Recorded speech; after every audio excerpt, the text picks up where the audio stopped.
Good evening, everyone, and welcome to Ashland Planning Board meeting of Thursday, December 5th, 2024. A reminder to everyone, the meeting is being broadcast and recorded. First on our, what time is it, Peter? 7:23. All right, we will call the meeting to order at 7:23. First on our agenda tonight is the clerk's report. Kate? Thank you, Madam Chair. We've received two correspondence since the last planning board meeting. One of them was a request to put on our agenda about like scenic roads. So I'm not sure, I think there was correspondence back, but the final one was, so I don't know how the board feels about that, but that's. Well, we do have scenic roads always on our agenda as a matter of note, but it is something that I talked to Peter about, that it might be a good idea to have an informational discussion at some point with the tree warden and discuss that process more as an educational event for all of us. Awesome. Right. Anything else? Nope. That's it. Thank you. All right. Next on our agenda is public comment. So this is comment on any topic related to the planning board, but preferably for articles that we won't be discussing tonight, because there'll be public comment separately for those issues. I don't see any. Yeah, nobody's on. Okay. Sorry, I'm a rookie at this, so the Cedar Street thing is an issue for tonight that we can discuss later, correct? There'll be public comment under that topic. This is just for general comment. Okay. All right, so moving on our agenda, item 4 is the continued public hearing for the Ashland Dog Park. Peter, can you give us an update on where we are? Yeah, sure. So tonight, I'll reintroduce Mr. Michael Radner. He is the designer that's been working with the team. Hello, Michael. I can tell you from the last planning board meeting, Michael, the town, heard the comments and concerns of the planning board, and we've made a number of changes. A number of changes have been made to the plan. They're outlined within a memo that the planning board did receive November 27th. Bullet points listed 1 through 10. Starting off with the reduced parking area footprint from 20 cars to 16, and then kind of down from there. With that said, the Ashland Dog Park Committee, Michael and Jen Ball, Assistant Town Manager, on the call. She, as a team, they presented their plan to the Ashland Design Review Committee. The Ashland Design Review Committee did issue a report that's in everyone's packet right here, dated September 3rd. This report has been shared, obviously, with the planning board. It has also been shared with Mr. Michael Radner. Myself and Michael did review this yesterday, kind of going through some of the comments that were made. So obviously this plan is moving forward. A lot of changes have been made, and so at this point I'll let Michael kind of go through the changes. I will say, in addition, and maybe we can, Jen will want to talk about this, or Michael, but the Stanton grant that the grant funding that the town did receive, they also did weigh in on the plan. And they did have a couple of requirements regarding the pea stone, the material that is used within the dog park, I would say, as an industry standard that needs to be used, and obviously making sure that there's water there and there's a shade structure, I believe. And so with those things, I think Michael can probably cover those with an update of the revised plan. So in front of everyone here tonight, we do have the revised plan. We have a color rendering of the dog park. And I will, first I'll ask Ms. Jen Ball. Jen, do you have any updates you want to give to the planning board? No, I think you covered everything.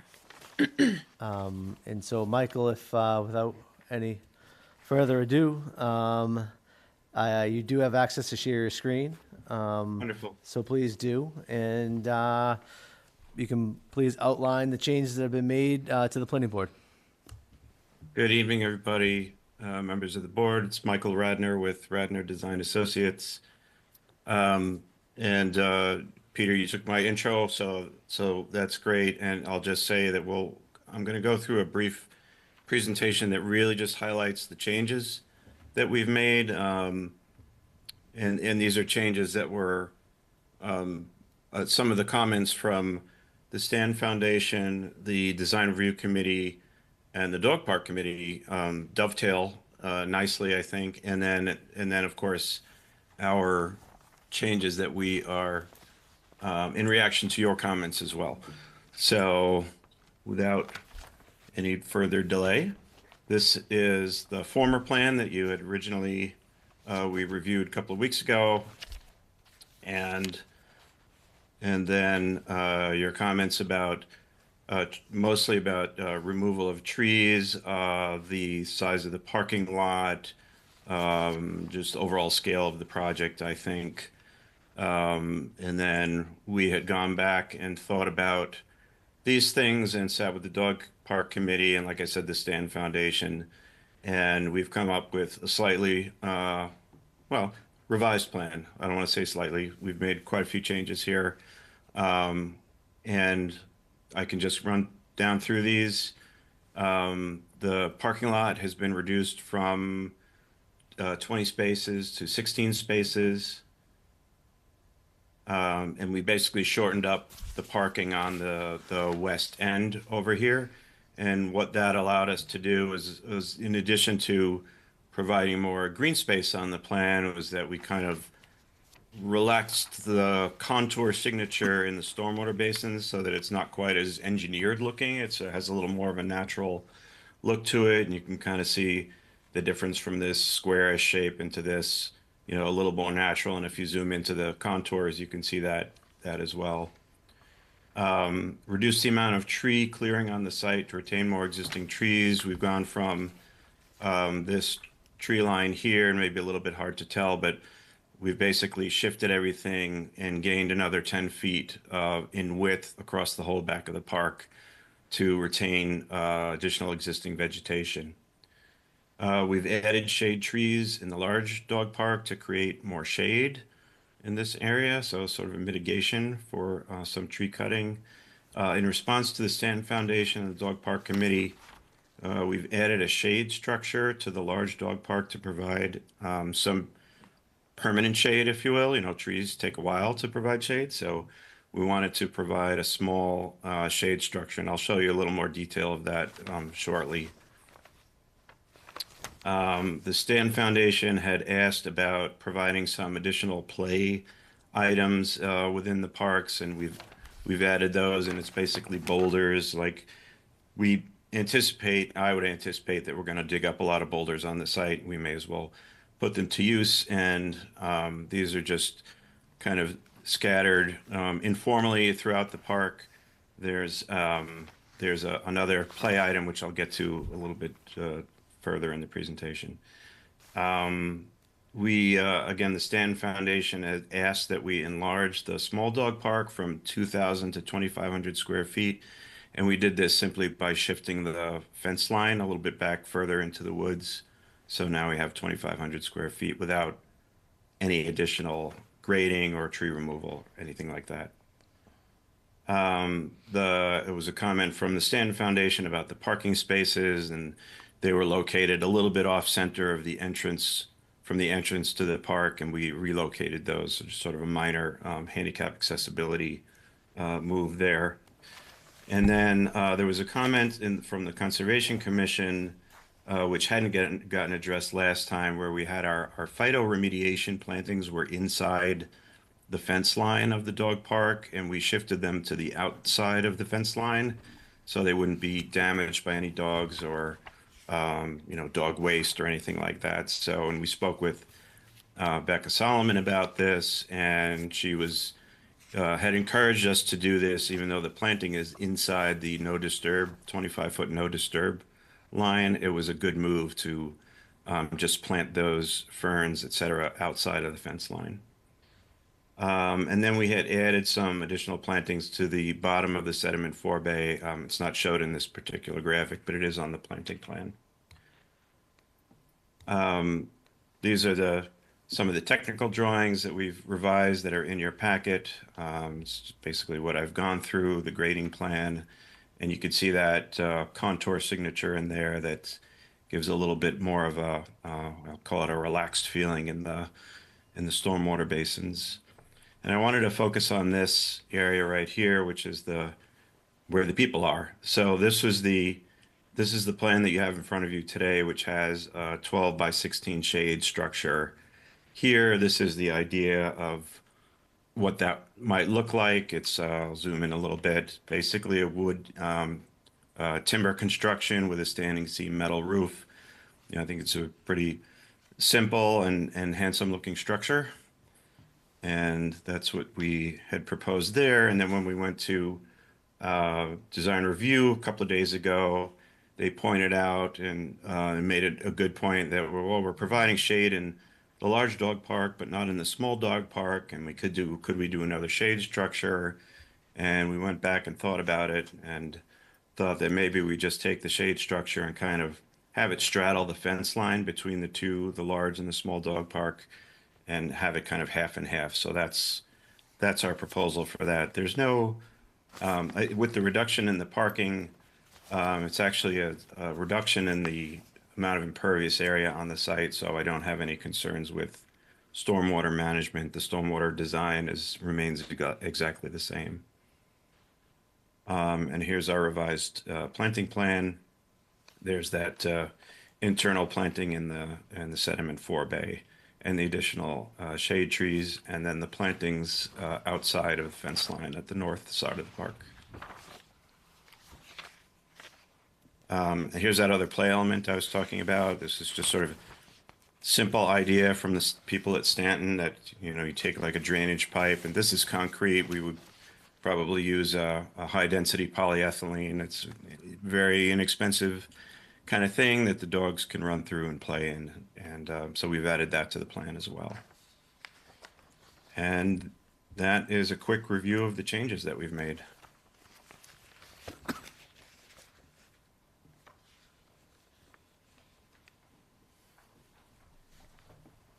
Thank you, Michael.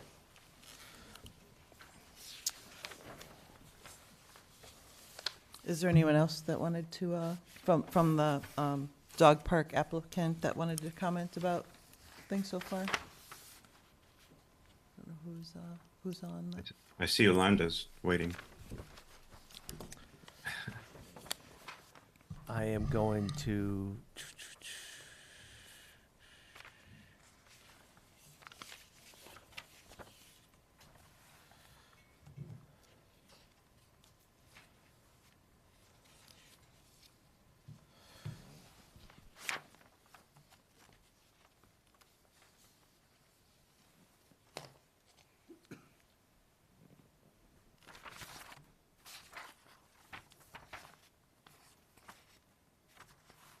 All right, so any comments from the planning board? Comments, questions?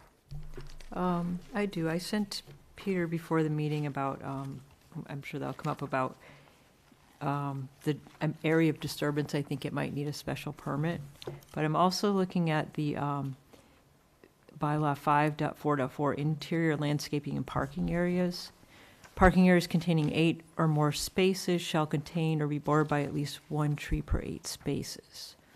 So I don't know if that qualifies what's there, so I guess we should talk that through. What does it say again? I've read it many times. 5.4.4, parking areas containing 8 or more spaces shall contain or be bordered by at least 1 tree per 8 spaces. Such trees in any case shall not be further than 5 feet from the parking cell.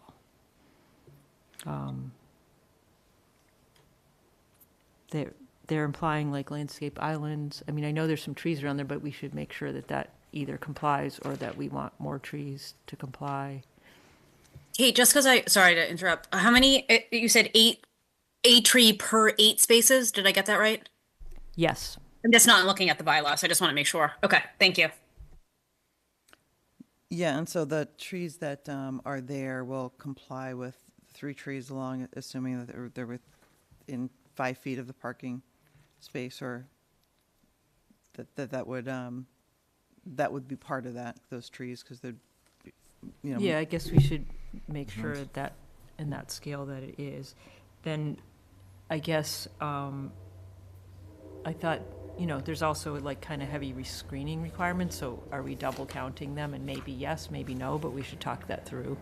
Because there's screening requirements with vegetative buffers as well in our bylaws. Right, no, So- I'm asking what, I need more information because I don't have it in front of me, I'm buffer, we're, the vegetated buffer is for the parking? I think it's all, well, so we should be all going through the bylaws, and I've been busy like everyone else, so I basically scrambled and did this an hour before coming here. But, so I found the land clearing, the landscaping. I don't think I marked the vegetative buffers because I thought we all knew that. The other one, landscape shall be preserved in its natural state insofar as practical by minimizing tree and soil removal. So we should talk about that. I can think try that to. was mentioned on the design review committee memo, the specific portion. It is or it's not? I think it is, The screening, I think they No, do. the landscape, natural features to be retained. Yep. Yes, please.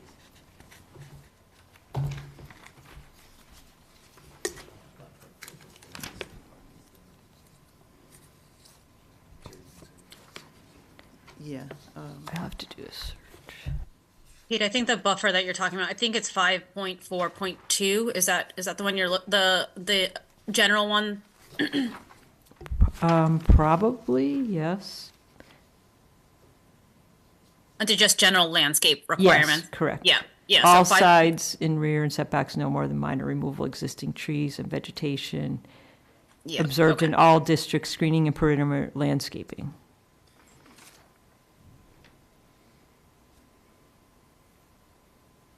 All parking areas should be screened in the front lot with landscape buffers, which 6 feet in depth to create a strong impression of separation from the street and developed areas. There's a lot.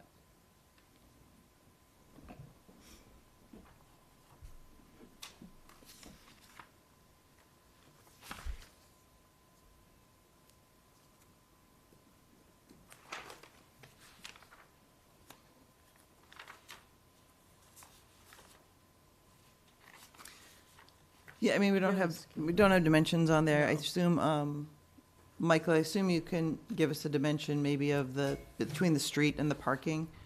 It has to be at least 10 feet, I assume, if that parking. Yes, thank you. The dimension from the right-of-way line to the edge of pavement is 10 feet. So the trees are in the middle of that, so they are within 5 feet of the pavement. I will say that when we shortened the parking lot on this west side, I probably should move these trees over to the right a little bit so that the last one is a little bit closer, but we didn't I was gonna catch mention that, that. so we can Yeah. make that change. I was going to mention that they seem to be off to a different alignment, and I think once They are now, they Yeah. weren't before. I think once you do that, Yeah. you will have better screening too to comply with the other aspect of Yeah, screening that's from the the old street. plan, and Yeah. then this is the new plan, so we need to Yeah. shift some of this landscaping to make it a little more effective to screen the parking lot, correct?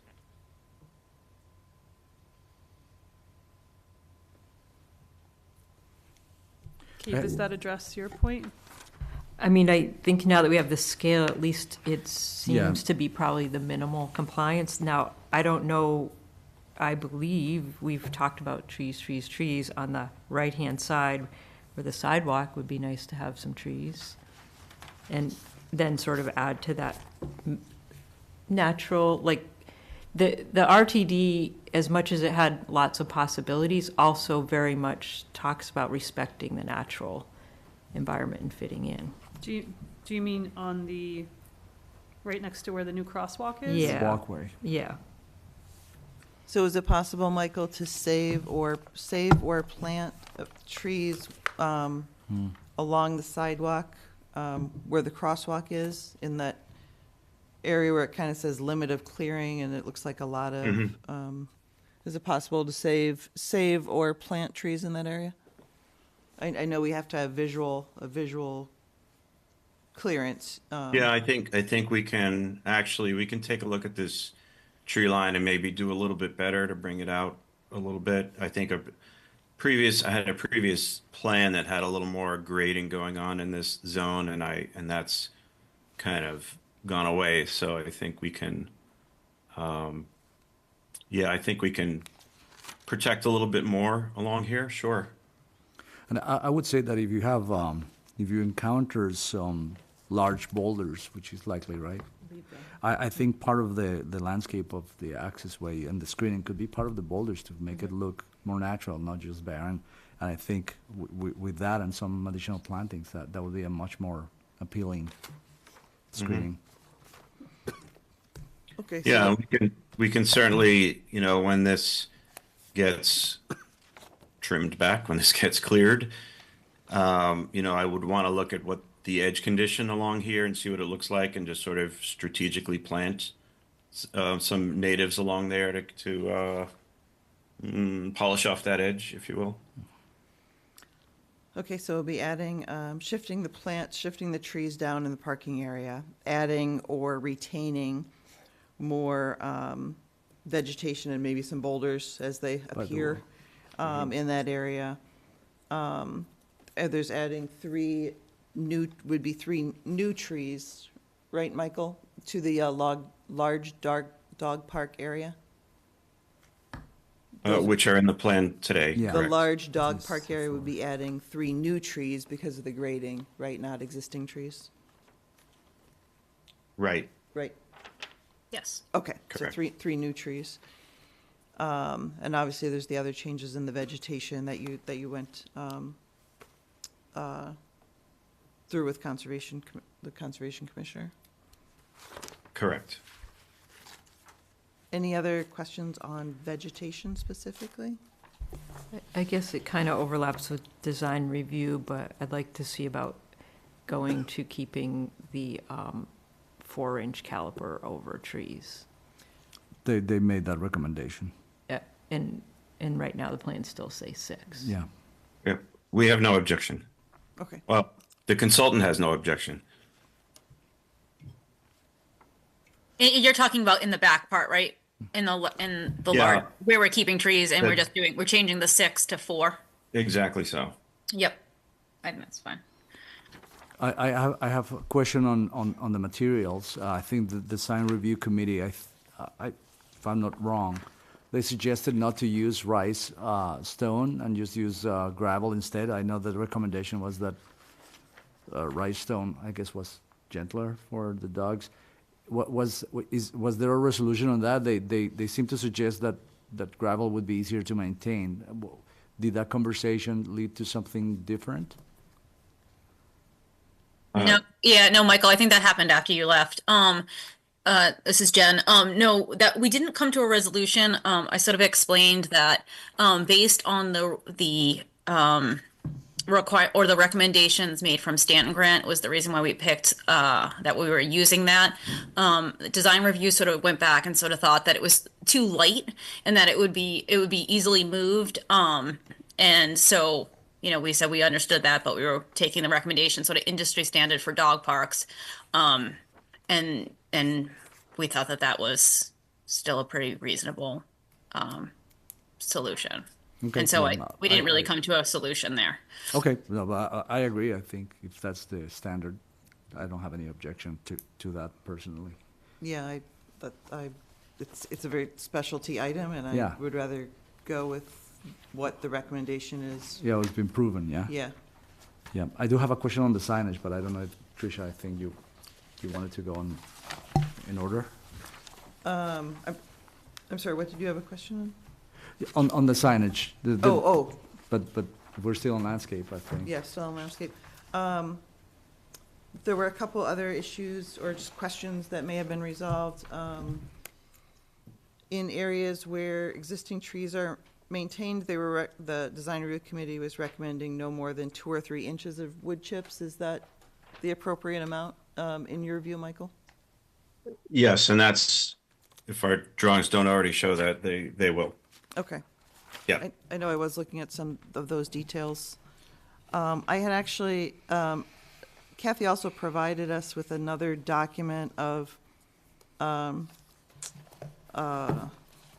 tree planting methods, I was looking and comparing them to her details compared to the details that were already in the drawings. Michael, I think I had asked Peter to send those to you. They were a little hard to read once printed out. But I think it seemed mostly the same to me. I think the one question maybe that jumped out to me a little bit was on these details, they show where you're peeling back about a third of the burlap, but Kathy had recommended, and completely removing any synthetic materials. Kathy had recommended, I think, removing the burlap in any case. Do you have We any remove all, yeah, our specs call for removing all of the burlap and all of the cages on the root balls. Okay. I Steel. think, If it says 1/3, then that's an older detail, and Okay. we'll have that replaced. okay, so it may just need to be, just to be updated, to be consistent.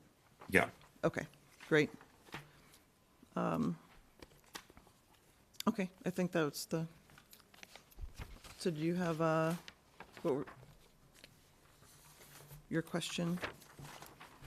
No, So- overall, I think all the changes are really good. I'm glad that we got them in, and I think I'm pleased to see that. On the detail for the signage of the dog park, detail, I guess, detail number 3 on LC 6.2, the geometry and, I guess, the font of the signage, is that consistent with the general public signage that we had around the town? I know that there was like the historical commission did all this signage for specific buildings, and that they have, the typical historical brown color. I know this is not historical, but it would be good if the geometry, or it's a public space by the town. I want to make sure that it's consistent, so No, we don't I- have weird signage differences Yeah, everywhere. I agree with you. I think obviously the last signage that I can speak of that we installed was for the Trolley Brook Trail.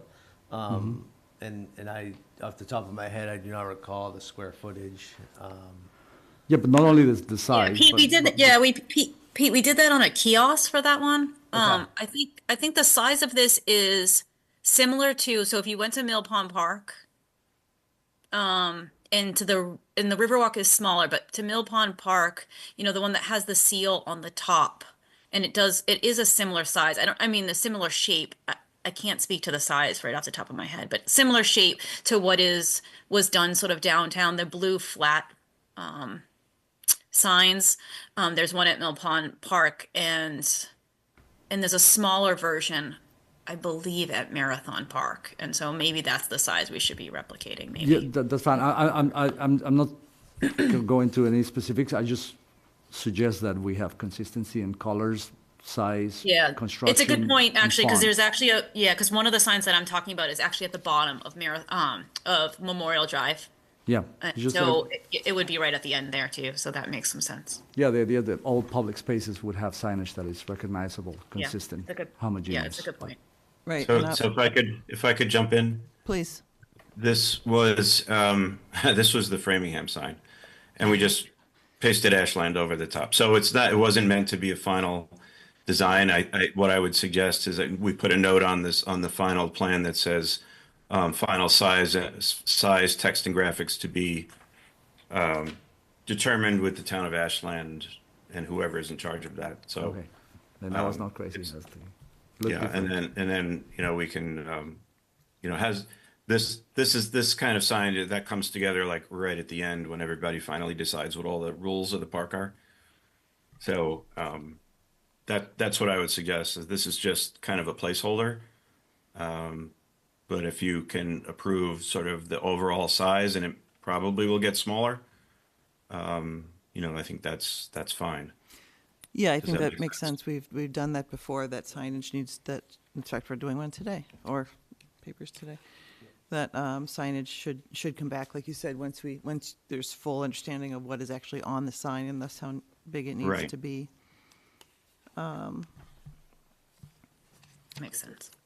Yeah, I mean this was the Framingham standard with this. They're kind of like plastic posts. It's that's their consistent parks sign all throughout the city. So I'm sure that you want something different. So we'll work with you to get to that solution. Okay. So is there any other comments Can we about the just design? go through the design review report? Because like, I feel like they did a great job to turn it around, and we should just, I think we hit most, but Yeah, not I was everything. going through it as I Oh, okay. went, but if there's things I missed or that weren't brought up already, they should be brought up. It's, yeah, C 1.1, there's some comments. Design review request, list of early, mid, late flowering plants, provide interest, mix of evergreens with deciduous rather than lumping together. They're asking for adding more trees just like we are, so that's C 1.1.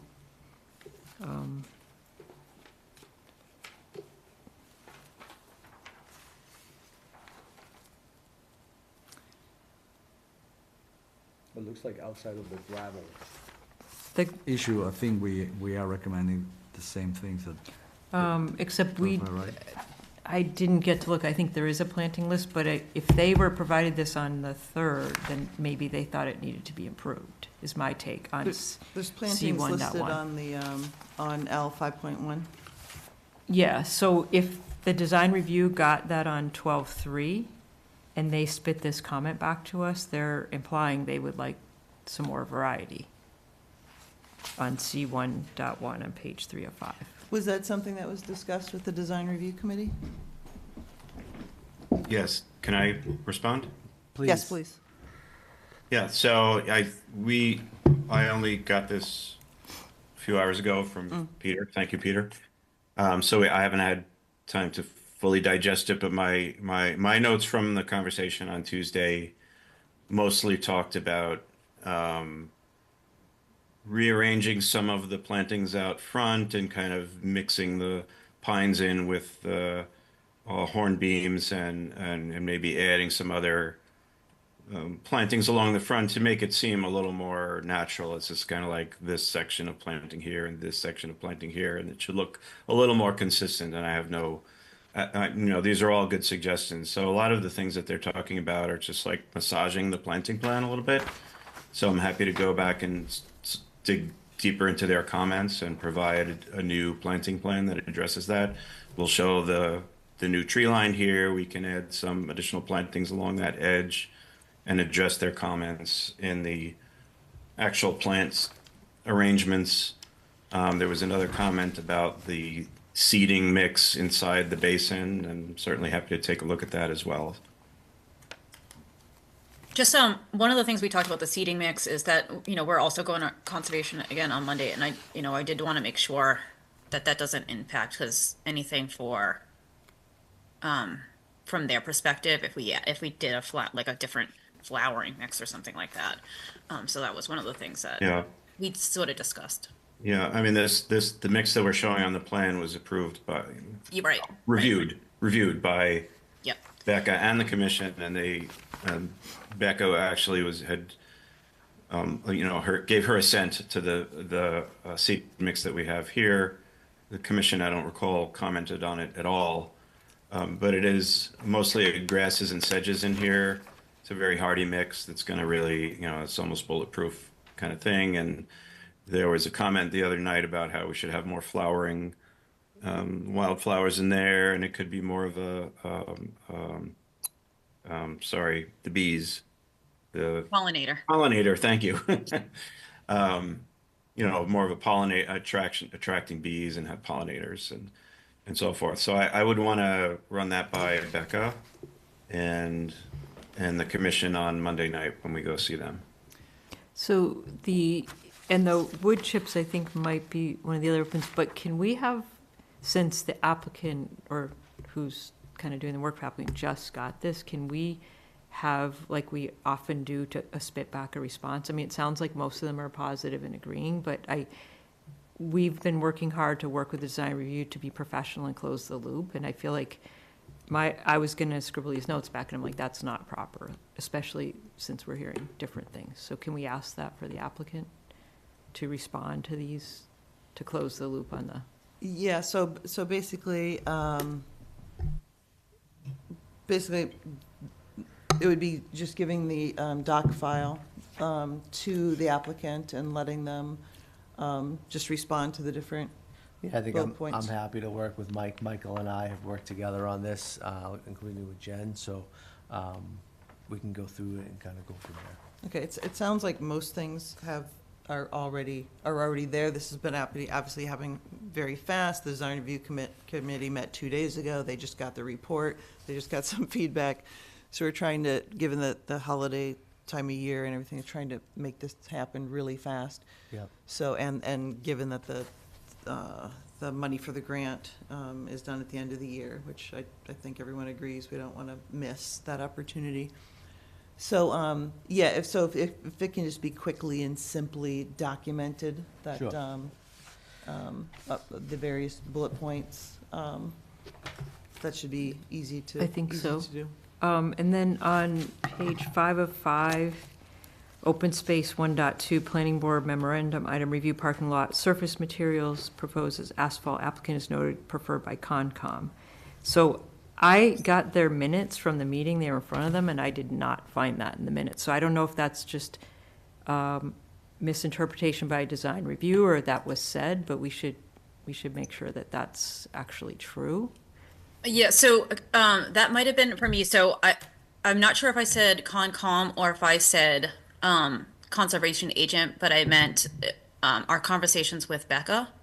So when we got feedback from the Stanton grant and then your initial review, we met with Pete and Becca just to sort of talk through, and we sort of talked through the idea, like, could we do some gravel? Should we maybe do half gravel? So that was all on the table. And what Becca said is that conservation in the past has preferred asphalt or pavement because it doesn't move with weather. And so if I said Concom, So can conservation we, agent. that's a big deal, then can we, since they're going back Monday, can we ask if that's actually true in the preference? Because, like, I know there's a brand-new parking lot, right, up at, like, across from Warren Woods, that's not asphalt, right? So, like, that's not what I know of our town, and I just want to make sure that's really true, that the Concom would prefer asphalt. Peter, can you check back with Becca? I can speak with Becca tomorrow, and I can get it in writing. I'll write to Becca with an email, and obviously I'll provide that to you. Hold on. But then I would also say, Kate, like, we went to the Conservation Commission already and they had no comments about the pavement.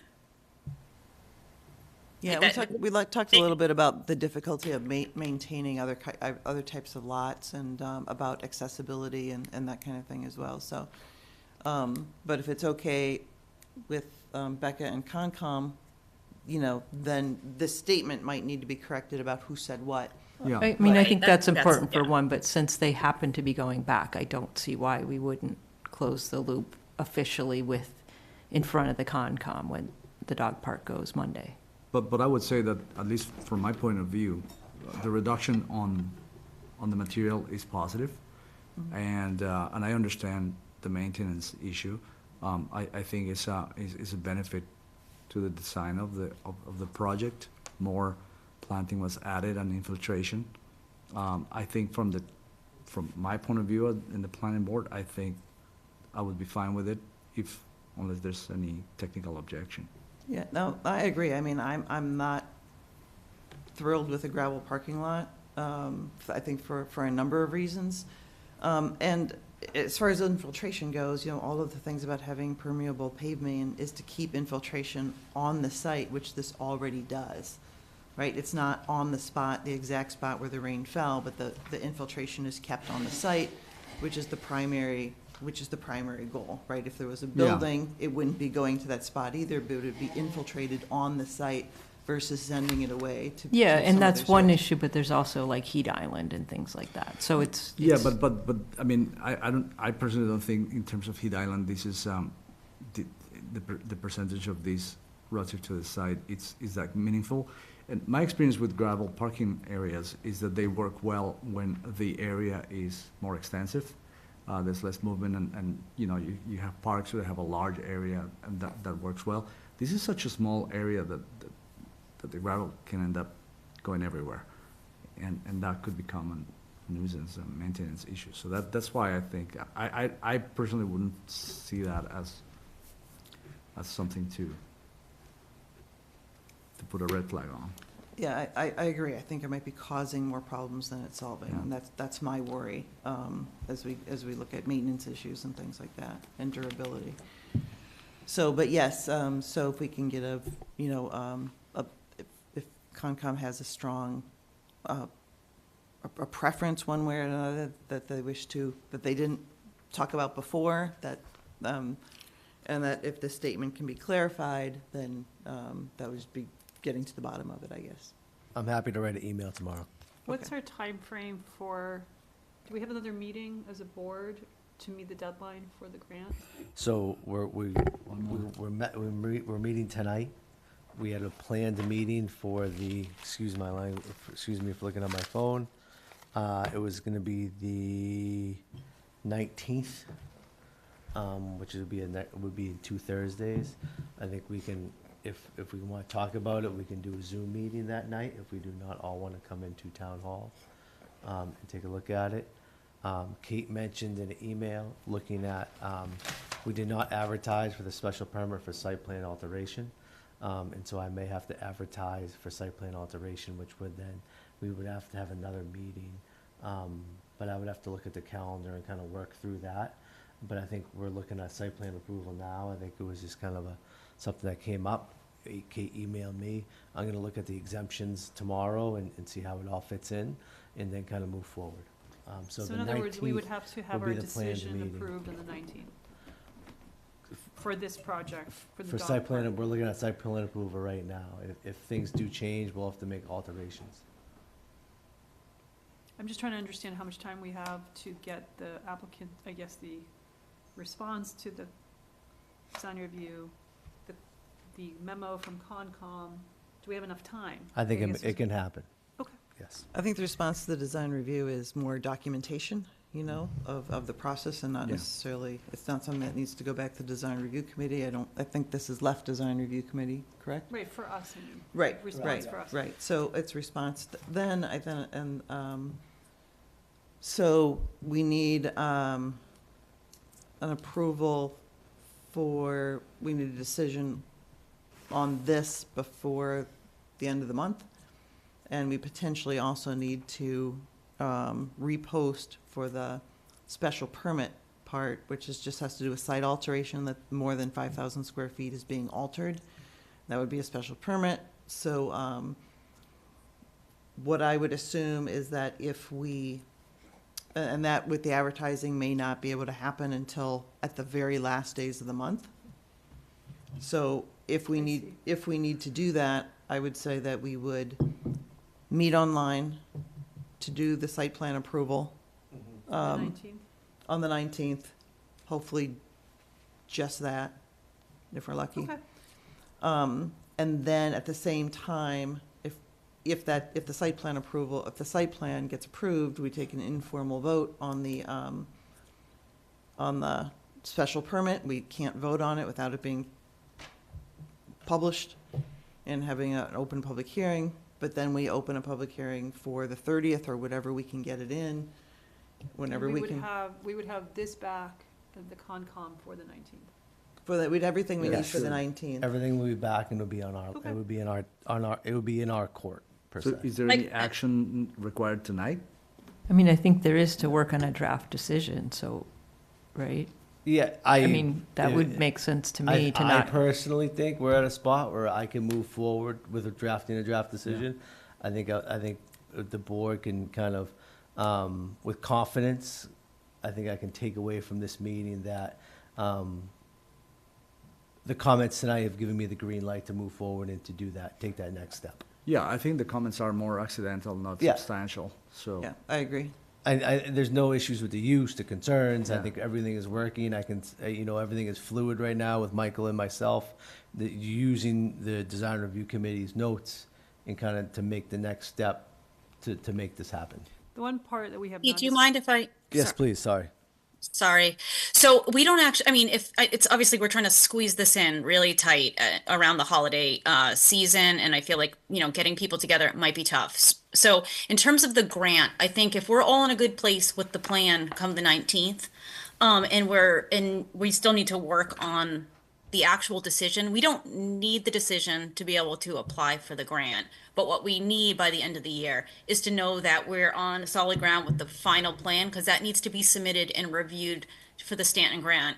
So we're able to go to bid by springtime. And so, they give us the end of the year as a deadline, but I don't need the permits in my hand to be able to do that. I don't think, right, Michael? I'm looking at you now because you've done Stanton grants, but I don't believe they're going to require me to have the permits, but we're going to have solid, completed plans that they're going to review, and then we'll have, budget estimates, and then we sort of formally apply for that grant. But we don't have to necessarily. So you might have some flexibility in actually doing the decision and getting together and voting and signing all of that. I don't think that's as important as sort of coming to an agreement on that we're meeting all the requirements and that we can agree on the plan. Yeah, if you can, I would love to get this, not have it hanging out there kind of in the new year. But if you can kind of confirm that we don't want to lose the opportunity because of I will these reach little out questions. first. That would be an incredible, unfortunate circumstance that we lose a grant money because of these little tweaks. For sure, yeah, I can definitely reach out Okay. in the morning for that, just to see, as long as we have solid plans, are we good to sort of move ahead and meet all their Well, deadlines? at least the site plan. I'll just decision jump will in be ready for briefly. the 19th, right? Yeah. Please, That should be- Michael. That should be a piece of paperwork that they can submit. And sorry, Anna had something to say. Go ahead. Oh, Michael? Did you have something? Yeah, just general comment on the Stanton Foundation. And I don't want to speak from them, but in my experience, they're remarkably flexible Oh, okay. and friendly. I mean, they want to give you the money, it's Okay. not like they're trying to withhold it. And they're interestingly fairly informal too. It's a very small organization. So, but yeah, Jen, if you call them tomorrow, I'm sure you can get them on the phone and.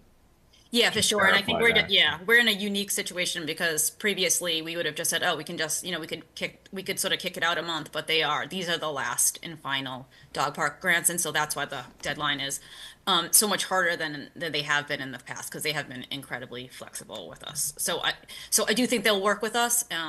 And so certainly if it's just us getting, having the time to get everyone together, get a quorum during a very busy season, I think we have some time. So. But I will definitely confirm it and let everybody know. As soon Okay, as I yeah, I think that'd be very important to know. So, because if we can do the special permit after the new year in our first meeting, Yeah. that would be great. But we can on the 19th, I think, have the feedback from the design review committee, from the applicant responding to those points, that things were taken care of or a different decision was made. We can get the feedback from Concom on the asphalt versus gravel. We can have the draft decision for the 19th. And the revised plan with the comments that we gave today, right? Right, and Correct. the revised plan, Okay. so that can hopefully be wrapped up at that time. Okay. I think I'm happy to work with Michael, and I think Michael and I can do that. And if you can get me a draft decision, I'll go through it, and then we'll get it out to the Yeah. board. And just to go back to one point, and it's a point that Michael and I had a conversation about, but is the board in favor of flipping the shade structure and having the fence run in between it so that you have shade in both large and small dog park? To me, it's a kind of a good solution, because then the small dog people can talk to the large dog people. Underneath this. It sounds like people just might be, get I think that makes sense. I mean, I think I drove up there. It's a natural area, so the less intrusive we can be, and one structure shared is less intrusive than two new structures. All So you need is a gate in between, right? Just to be able to pass through from one side to the other. that's a good idea. And You there have to are jump the gates, fence. you know. Yeah. There are gates. But that was just one thing that Michael and I discussed yesterday, and I just wanted to make sure that we were clear that that was a change that was acceptable to the planning board. So, okay. Makes sense. I know on my end, I think I'm happy to move forward with all the items mentioned, design review, Concom, writing a decision, and obviously working with Michael, and I think that can all be taken care of by the 19th. Okay, so I guess we will look to continue this. And so, can I just actually can we have just an informal? Is there anything else from at least these four members that's hanging out there that would prevent us from approving this project if these things are addressed and the changes made? I think that, I mean, my view on this is when I saw Concom was on board with the asphalt, and I saw that it was a smaller parking situation, it fit well with where I'm at. Obviously, confirming that would be great. But I'm informally on board. I do think it'll be helpful when the applicant goes through the design review document. There are a couple of sort of ideas, if you will, from design review, like, ooh, town should bid on this, town should do that. We haven't really talked about those things. That was maybe helpful to get the feedback to those things as well, because I don't think we need to tonight to discuss if that's somehow things that should go into the decision, but I would like to talk through that once we have a response. Yeah, I just want to be careful about including anything that's out of the purview of the planning board's request. It wasn't clear Okay. what the town was okay with or not okay with. I think it'd be good for us to know, hey, town says this is not viable, town is willing to do it, so that our decision can reflect whatever the applicant, which is the town, is willing to do. Okay. I'm on board too. I don't have any issue. What we talked tonight, I think, satisfies what I would expect. Yeah, and also, just to make it clear, I'm flexible on the location of that pavilion. I'm fine with it either way, so. Okay, great. Then, I'll make a motion thank to you. continue the Ashland Dog Park public hearing to December 19th. And a roll call vote? Oh, we need a second first. Yeah, I'll second. And a roll call vote? No Anna Deepa? Tesmanitsky, aye. Marcelo Hanai. Catherine Jersey guy. And Tricia Kendall, aye. So we'll plan on the 19th if we can have put for Yes. And I assume the board would like to make that a virtual meeting or an in-person meeting? I think we should make it a virtual meeting. Okay. Kate, Anna? My preference is virtual only because I have a work-related event that day in Boston. So it'll be Okay. hard for me to get here. Okay, Okay. thank you. It will be a virtual meeting, and we'll move forward. All right, thank you. Thank you. Thank you, Michael. Thank you, Jen. All right, next on our agenda is a public hearing for 400 Cedar Street, the AT&T cell tower. Peter? Yes, so tonight we have a application for a cell tower. This is a application to amend an existing special permit, which is for, new singular wireless, which is AT&T. Currently, AT&T is one of the four carriers or cell carriers that have space up on the water tower located at 400 Cedar Street. This is a town-owned property on the cell tower, just to make note, just to make, reference and to add color to the location.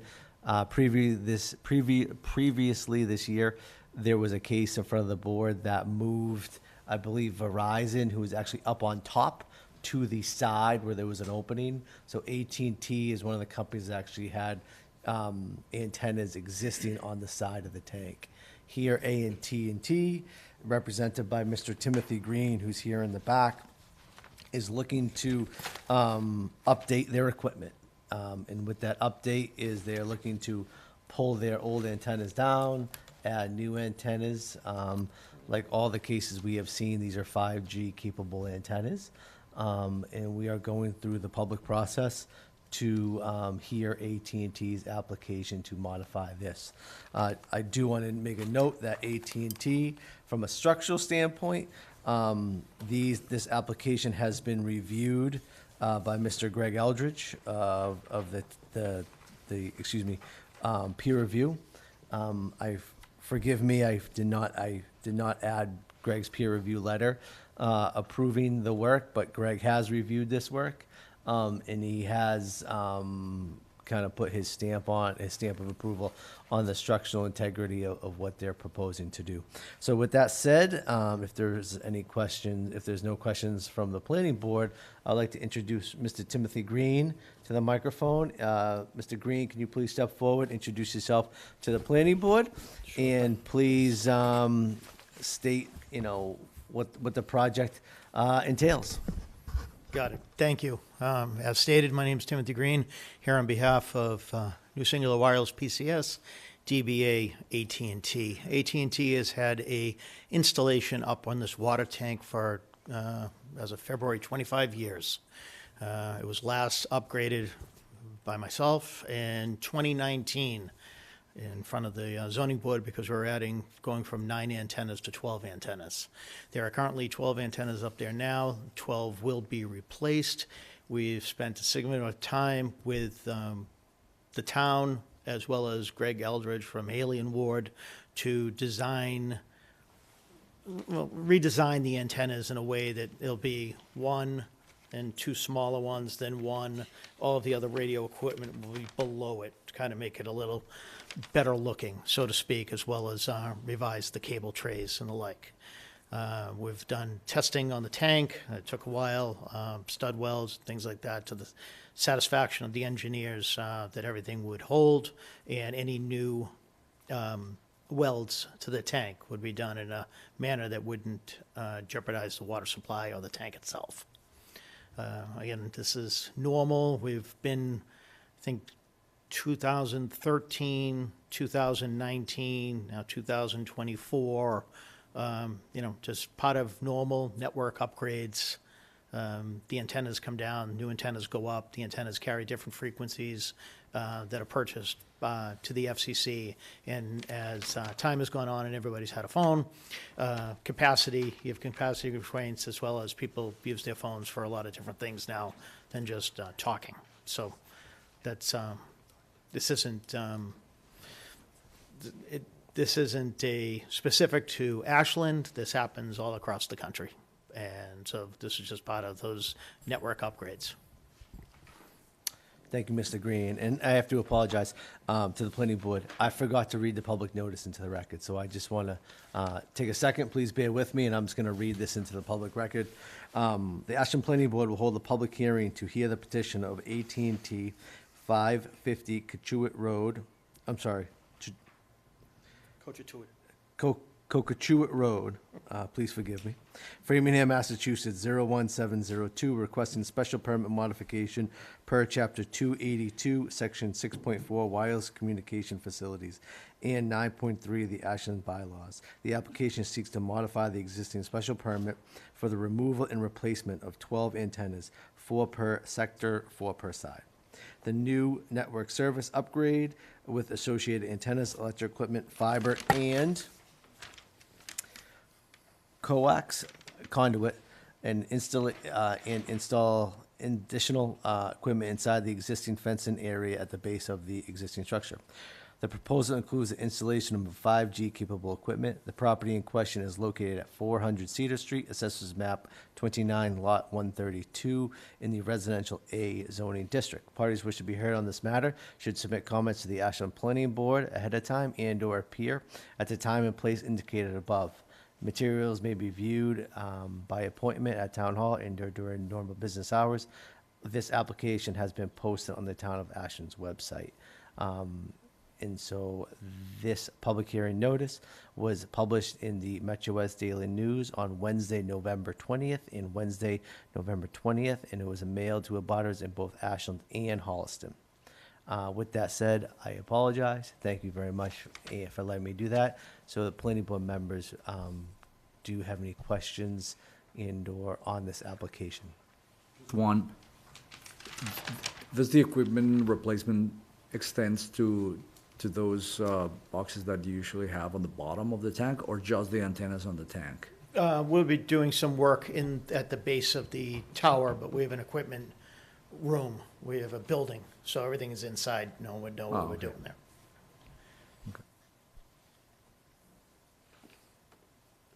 Am I missing, usually we. have I'm drawings to sorry, look at. I'm sorry, I apologize again. My mind is racing. They're right here. Thank you. Oh, wow, okay, thank you. There you go. Yep.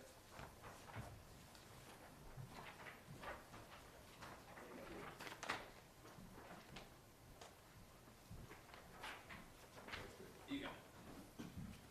And you have these, right? Yeah, I've got it. I'm sorry, I was focused on reading the public hearing notice. Do you mind if, I think if you went Yeah, to please do. page A2, gives you a good idea of what what it would look like when it's completed. You've got, right now, there's 4 antennas across in a row. There'll be now one antenna, and then there's 2 smaller antennas. Those are 30 inches in height, and those are stacked back to back, are up and down, and there's another antenna to it. And then all of the radio units, right now, they're kind of placed wherever, to be honest. And so we've worked with the town.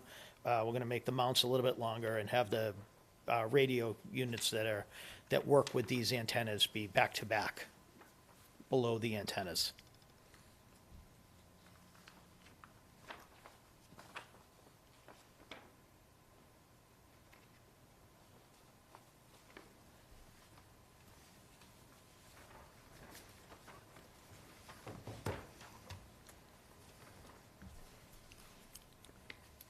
Is there any questions from the board? I would definitely like to see the independent report, not that I'm going to override the engineer, but that's, we know I think this tank had some structural concerns before, so I think we definitely want to see that. Yeah, and I have that report, and I'm sorry, we forgot to add that, but it was in the packet that was sent out to everybody, I believe. I don't remember seeing it, but I've been busy. So, and then I think just good practice, it sounds like there was like a technical meeting and we should get a memo from that technical review with whoever, if there's any town concerns. That's what we usually do. Usually the technical meetings, I think, are on bigger projects Yeah, that so concern more different Normally, departments. we've never had a technical review on this project. Oh, well, you guys were talking about meeting with the town, so I thought that's what that was. I think what We had met with the town. We've probably been working on this probably about a year and a half with Haley and Ward over designs, as well as, most importantly, the well testing. The well testing took a while. There's some other work up there. We had to get somebody up there to do the actual well testing, get that back, have people analyze it. So those concerns have been, I wouldn't say met, but we have been introduced with the town as well as the town's engineering firm. Mm-hmm. And after going through all of that, they have signed off on it. And I think this application is less extensive than the one that we looked at before, because there's no relocation of the top of the tank to the side, and I think there were some correct. concerns of So structural concerns from a then. structural standpoint, what Verizon did was they were on. There was the town of Ashland had 5 carriers on that tank, 4 on the sides, 1 on the top. The concern from a structural standpoint was I believe it was Verizon who was stationed up on the top of that tank. Now, They moved it 2 of the back. side companies, right, they merged. And so then there was antennas removed, right? One lease was terminated. So then we went to having 3 companies on the side, 1 spot open and 1 on the top. So when Verizon's lease ran out, we ran it out, and then they moved to the side of the tank. We reposted the RFP for the side of the Yeah. tank. So from a structural standpoint, that was put in. When Mr. Green says they met with the town, Kate, they actually met with Haley and Ward, Greg Eldridge. He's a engineer, and he does all the engineer for really the water department. But over the years, the planning board we've always used Greg as a town to review these towers, right? These these water towers and from a structural standpoint and how they interact with these stealth carriers attaching the equipment to the tom. So usually with these cases, there's never a tech review meeting per se with all departments. It really just kind of goes through Greg Eldridge, third-party engineering review. But we do have that letter. I'm happy to share that with you again. Okay, so if there's no other comments at this time, I'll open it up to public comment. Yeah. And this is the time to speak, Tim. Cool. All right, well, thank you guys for having me. I'm a resident of Holliston, but pretty darn close to Ashland. I'm one house over, across from the Cedar Street Tower here. So I think we just need to have you state your name and Yep, address. Timothy Sousa, 200 Cedar Street in Holliston. Probably 50 yards at most from the tower. So I come here as a concerned father, more so than an engineering or structural expert by any means. What I thought was going to be an opening statement around health of upgrading to a 5G network was downplayed of we're just doing general maintenance, upgrading panels. The reality is they're installing 5G panels, first 4G panels that are on the tower now. I have two children, ages 3 and 1. When I kind of started Googling around what these upgrades look like, I was gravely concerned.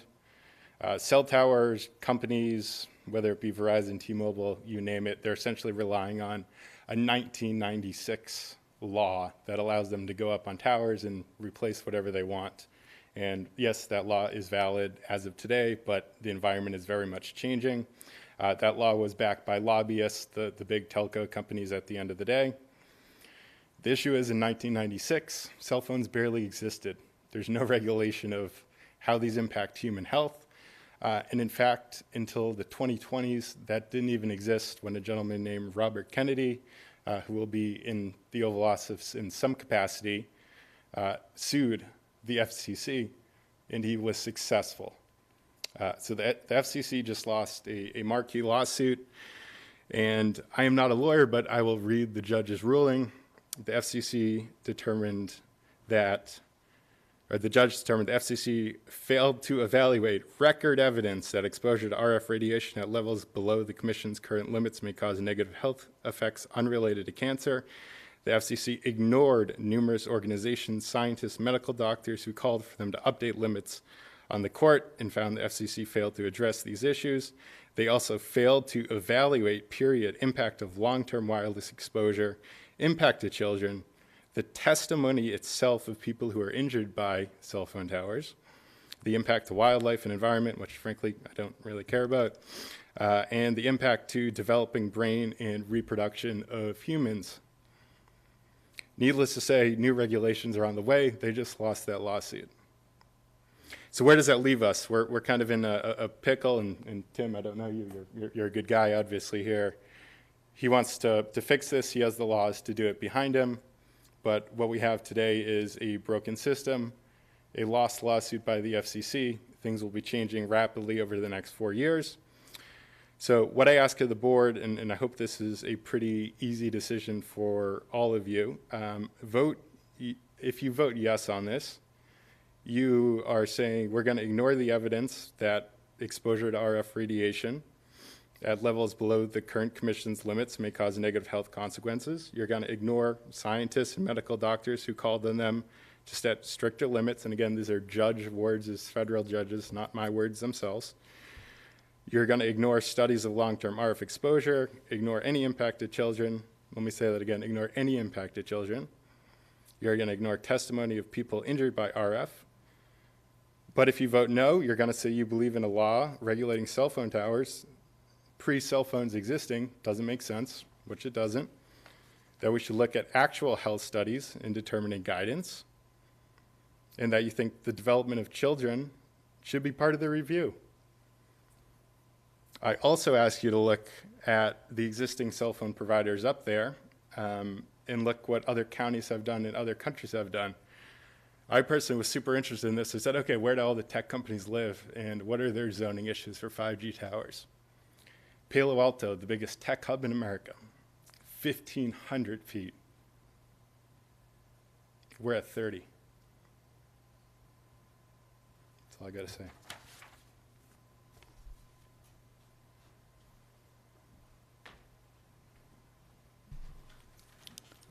Is there any other comments from online?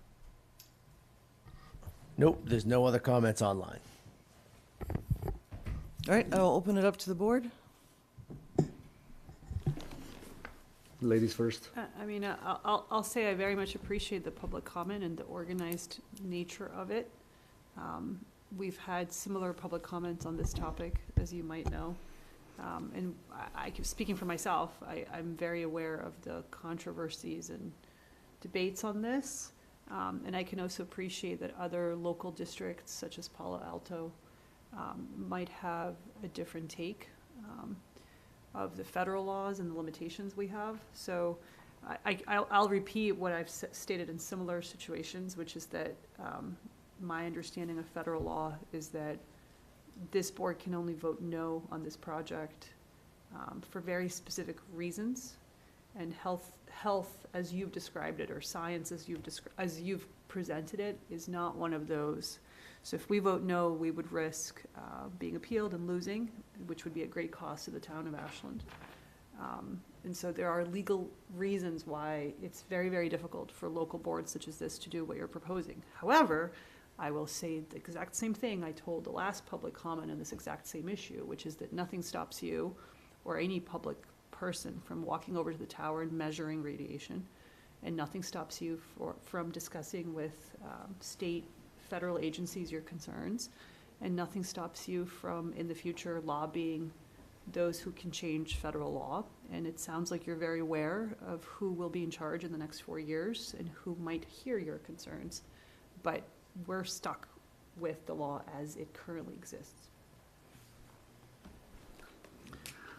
Yeah, I would only second what Anna said, and I think I have children too.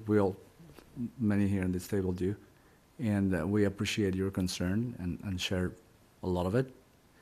I think it's unfair for you to say that by voting in a certain way we would be ignoring the health of children. I don't appreciate that type of statement, because we are not. We have requirements from federal law that we have to follow. Otherwise, we would be sued. So it is not up to us to uphold that. It's the federal law that forces us to vote in a certain way, unless there's some specific reasons. So by no means we are ignoring all the things that you say we are. We're following the law regrettably, but it's an obligation. We have many cases like this, and we've had many people like yourself that have come with the same arguments. And we've had lively discussions about that, but we've had also legal opinions on the matter, and the town cannot afford just simply to be sued in a frivolous way just because we want to make a statement. That would not be responsible. It's not our purview. I think it's also important to know, and I'm no expert on this topic either, but it's also been discussed, I believe, in the Ashland Board of Health, which is maybe the more appropriate location to be looking at the health issues of things like that. And I know the information out there is very, especially when you're Googling around, very controversial. You know, it's not a cut and dry case. I believe the World Health Organization just recently ruled on something about this. I don't have that documentation with me, but I can try to find it for the board. So it's been it seems to me, with the information out there, that it's not conclusive. I guess I certainly understand your concerns. I know you found some sources that have obviously impassioned you, but there seems to be it doesn't seem to be conclusive from my reading of it, or speaking with people who know a lot more about it than I do. So, and as been said before, it's like it seems sometimes that planning boards have this ultimate power that we can do whatever we want, but we can't. We're bound by the law. So so our hands are a bit tied in this. We also know that throughout Ashland, there's a 5G already in operation and has been for a while. No, Yeah, I would say a good, yes. We've been on multiple towers. on the 3 towers that I know, the 3 towers that we have reviewed, yes. So, so that puts us in a, like I said, a position where we're being at, where our hands are tied.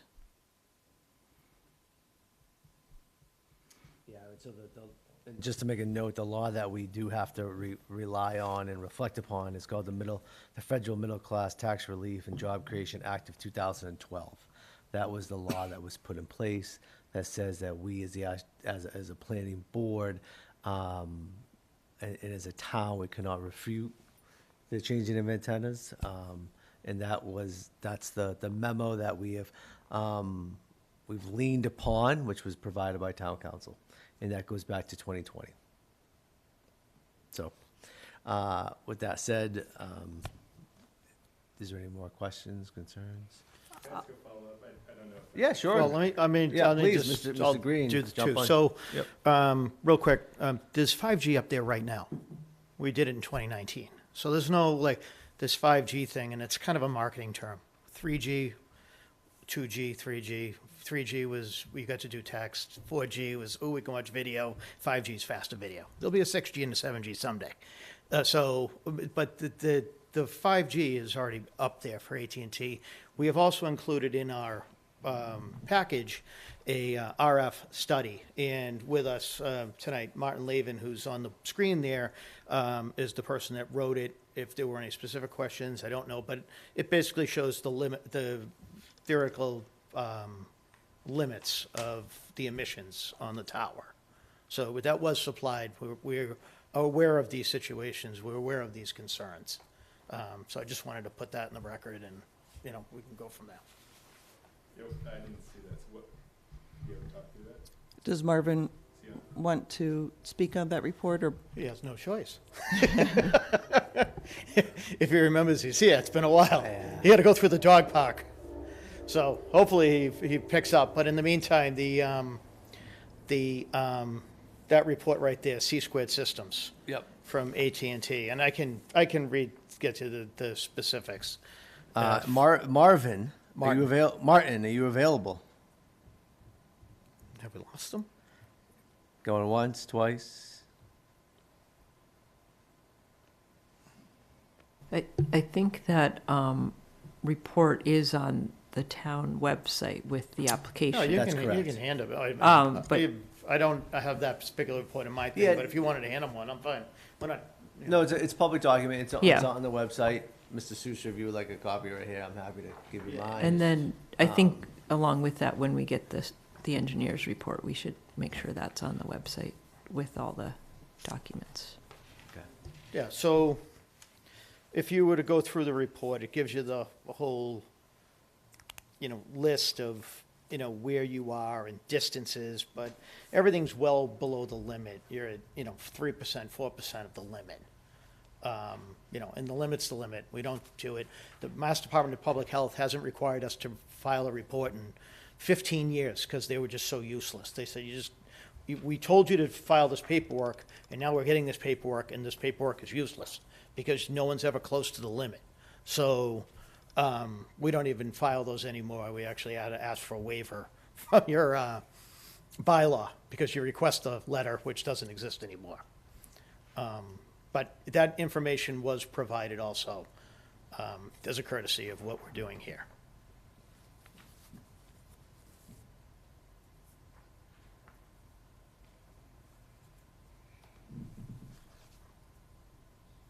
I know I have to go and read it. Was it an independent agency who did the report? Was it affiliated?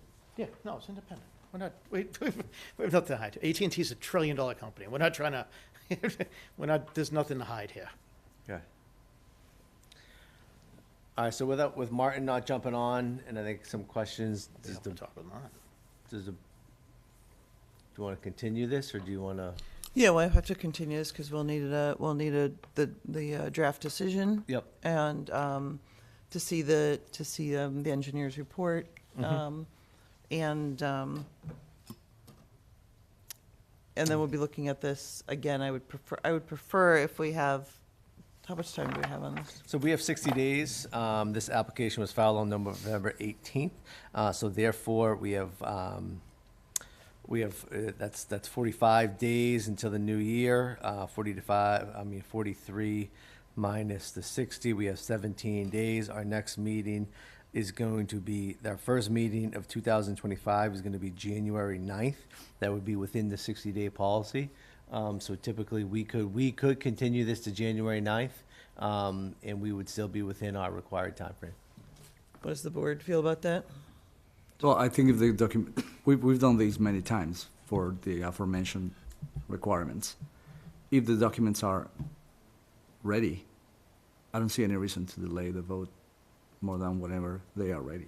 So, If it's January, fine. If it's in the 19th, but we could do it then. so look at it for the 19th for our online meeting or a virtual meeting. If you just do the approval, there's not going to be more discussion, I don't think. There usually isn't on these. We can't.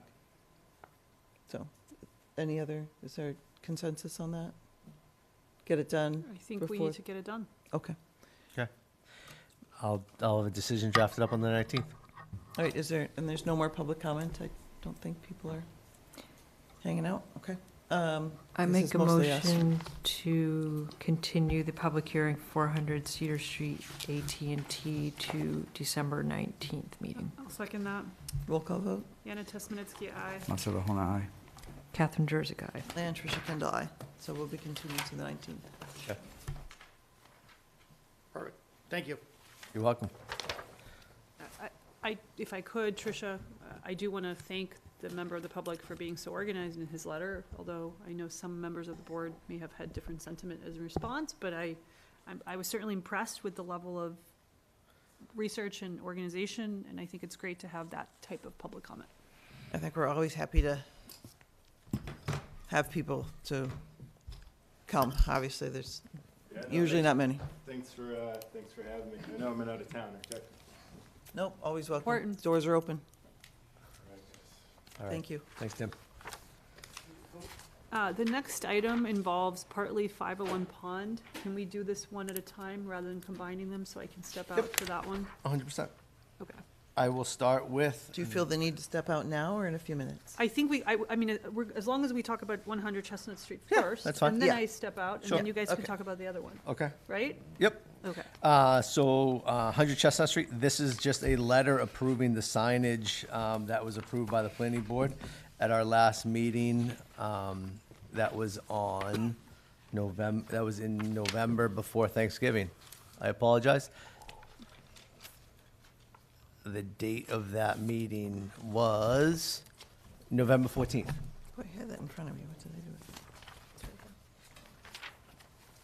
What tab is it under? Oh, it's right there. Okay, I got it. Oh, man. Okay, no, I was just writing on it. Okay. All right, so this is just the letter saying the signage, we approve the signage. I have a comment. So I'm not sure this is necessary, but bring it up that there was it was reviewed by the building commissioner, and I feel like that might be a good thing to add to this, because in keeping with like the stuff we looked at, that's what we usually do. I know this isn't quite the same level of a whole decision, but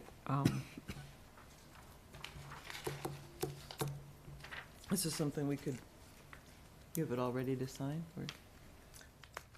We could still sign it. I do, but we can still sign it, and I can make a change. I can make a change to that. I think it's a good idea, and not, Where would you Um, put that? Can you be more specific? Reviewed and approved the submitted material representing the proposed installation of signage for the residential,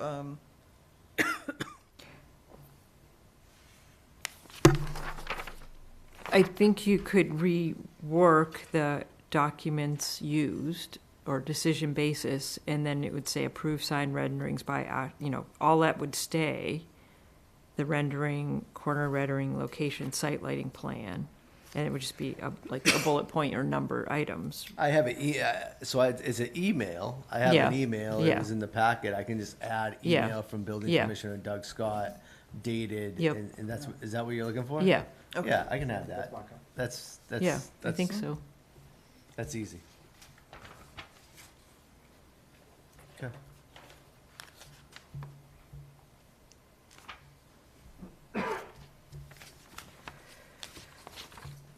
All right, so. Do we need a motion to sign, or we just sign? I don't think we do, right? Because We made a motion. we already to- did, so we don't need. We already yeah. made a motion, it's kind of just acceptance. Do we need to sign right now?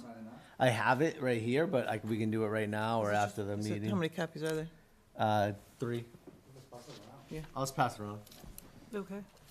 And for the other item that you guys are doing, I just want to walk to my car and get a bottle of water. Do Yeah. you think this is going to be a quick one, long one? I just don't want I think In it's- my eyes, it's gonna be it's gonna be quick. to, okay, I'll be a quick walker. It's gonna be a quick walk for a bottle of water. Okay, I'll do that. I'll start jacking up.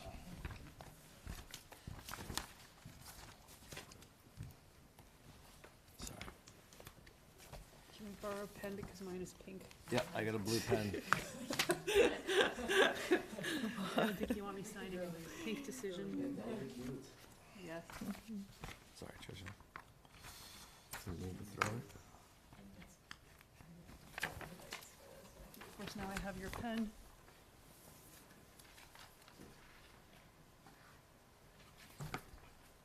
Do you need another pen? I'm sure I have a pen.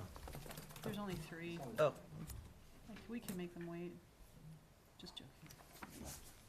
Thank you. All right, I'll be back in a few minutes. okay. Just make sure you state for the record why I left, that I'm in the butter. Not that you need a drink? And that I need. The second letter that we do have tonight for review is for 501 Pond Street. 501 Pond Street is a special permanent extension for 2 years. As a note, I know there was one leftover item regarding the date of the fence installation. After the meeting, I did meet on site with Mr. Ben Stevens. And we did talk about installing a wooden cedar fence at the location of the existing construction fence. That will be done by December 20th, 2024. So it's coming up pretty quick. They're able to do that? Coming up pretty quick. I mean, it's a so- one-day job. if It's a once one-day they- job. When I was on site with him, he had no issues with it. Okay. He just said, I gotta make, he just wanted to make sure he could secure the material. Obviously, there's not too many places with fencing right now, not too many people putting it up right now. So he just needed to secure 50 feet of wood stockade fence.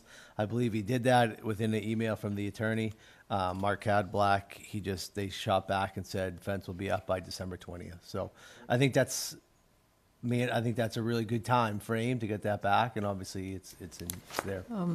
So I have a comment on that, that, I don't know how to word it, but the fence was interim in lieu of plantings. Correct. And so I don't necessarily want to say temporary, because the final thing might be fence and plantings, right? Like they're gonna pull it. No, because what was approved was the plantings replacement. It just cannot be done until they finish the sewer connection when they build the building. So the fence is temporary, it will be replaced by the plantings that were approved with the plan. Sure, but it might end up the being a fence fence stays? and, right. Then the fence, Yeah, but I don't think we can change, we're not changing the we didn't vote to plan. change our design plans.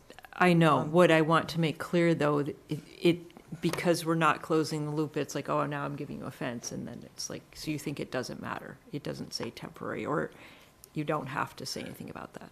But they still have to comply with the special. Yeah. the special Yeah. permit. Yeah. They don't have a choice.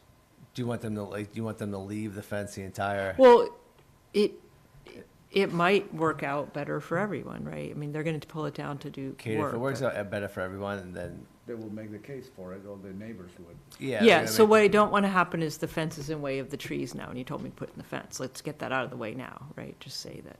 You told me to, what, If the fence is going where the trees will go, so if, I don't want to have like something later saying, wait, but you told me to put a fence, and now I got to pull down the fence to put up the trees and get that whole argument. So I think the approval that we did last time around was very clear. The fence was A temporary measure. until the building can get built. Yeah, and then the approved site plan will outweigh. Okay, that's fine, because it doesn't say temporary here, and that's that's all. That's Okay. fine. I don't. Do you want me to add the I word mean, No, temporary? not if no one thinks it's needed. Well, That's why it it was says- just a question. The present, oh, I that's thought to you the were, I construction thought you fence. were asking something more complicated, I guess. If you want, shall install, the beginning part's of this a little wonky anyway. It should be the applicant shall install a 6-foot.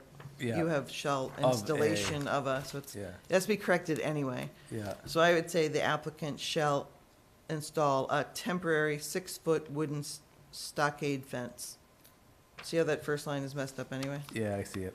An applicant shall So- install a temporary 6-foot wooden stockade fence along the rear corner of the property in the location of the location of the present temporary construction fence. This fence shall be installed as a buffer between 501 Pond Street and the Ledgmere County condominiums, Meeting House Path, the roadway. Said fence shall be installed by December 20th, 2024. I mean, if you want, you could put after that, and removed when construction. It's, I think the word temporary says. Yeah, well, it's temporary, Yeah, and I think they'll have other work on that corner that they need to do, where it has to come out. They have to and- remove it, that's what They he said, do, they have yeah. to remove it to be able to install the. They the do, they sewer have to discharge. Yeah. remove it because the water and Well, they have to dig. they gotta dig it out, yeah. Yeah. Yeah, and they have to upgrade the water right there, so it is gonna be Yeah, temporary. but since you have to, like I said, you have to I have to correct that fix little, that, I can add that word. I'm definitely not married to, I just scribbled and brought up the concept. then you but I can don't- put in the word, we can just put in the word temporary, temporary fence, it's a temporary construction fence. Then that's good, I think. And Peter will be on the case to make sure they do it. Good job. You guys good? Yep. I'm just signing this one. Skip right over, Anna. The water bottle wasn't there. I left it. Do you need, That's okay, I had some from the water fountain. I think there's a cup, I can try to look, for there's okay. cups. It's okay. The door, I left it on the kitchen table. so I'll take care of it. You want water? No, I'm good. I have some.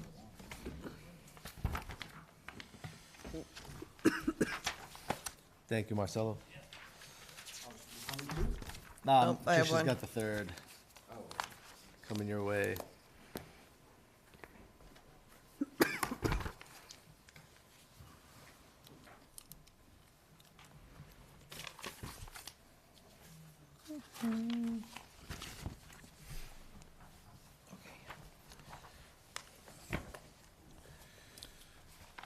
All right, we're good? We're good. All right, then next on our agenda is our informal meeting with the owner and agents of 123 Pond Street to discuss the potential planning board application. Peter? Yes, can you- so about a month or two ago, I was approached by Mr. George Connors, who we all know, I believe, at this point, and Mr. Mike McKay. Mr. Mike McKay is the architect for this project. They are the agents working for a property owner that has purchased the property on James. It's kind of at the end of James Road. However, it's also known as 123 Pond Street. I believe about maybe 2 months ago, when I first received the plans from Mr. Connors, I did send them out to the planning board. We've kind of talked in kind of informally, but I think about a month ago, it was decided upon the board if I could invite George and Mr. McKay and here, Mike, to come and have an informal meeting prior to the full application, and just kind of think about the project, what it would entail, and just kind of have a conversation about it. And so that's what we're here to do tonight, just have a conversation about it. I have not, except today I did receive some new drawings that Mr. McKay will walk us through.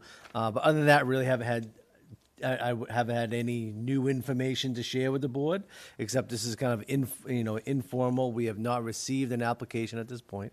So with that said, I would like to introduce Mr. George Connors, Mr. Mike McKay, and they're going to walk us through kind of a presentation in a slideshow of what their ideas are for the development of this property, which I believe their client purchased less than a year ago at this point? He's on his way.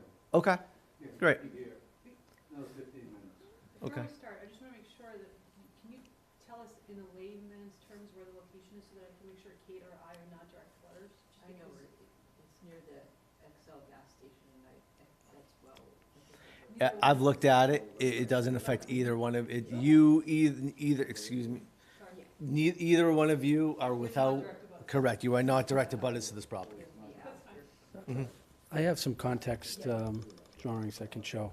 It's across from Dairy Queen. Right behind the Shell. But on the same side of Dairy Queen? No, no, it's across the street Garage from by the station? behind the gas I station. just wanted to make sure we could actually Yeah. hear it. okay. so Yeah. Yeah, if you just give me a second, Yeah. Mike did send me some stuff today. I'm just gonna cruise to it, and then we can,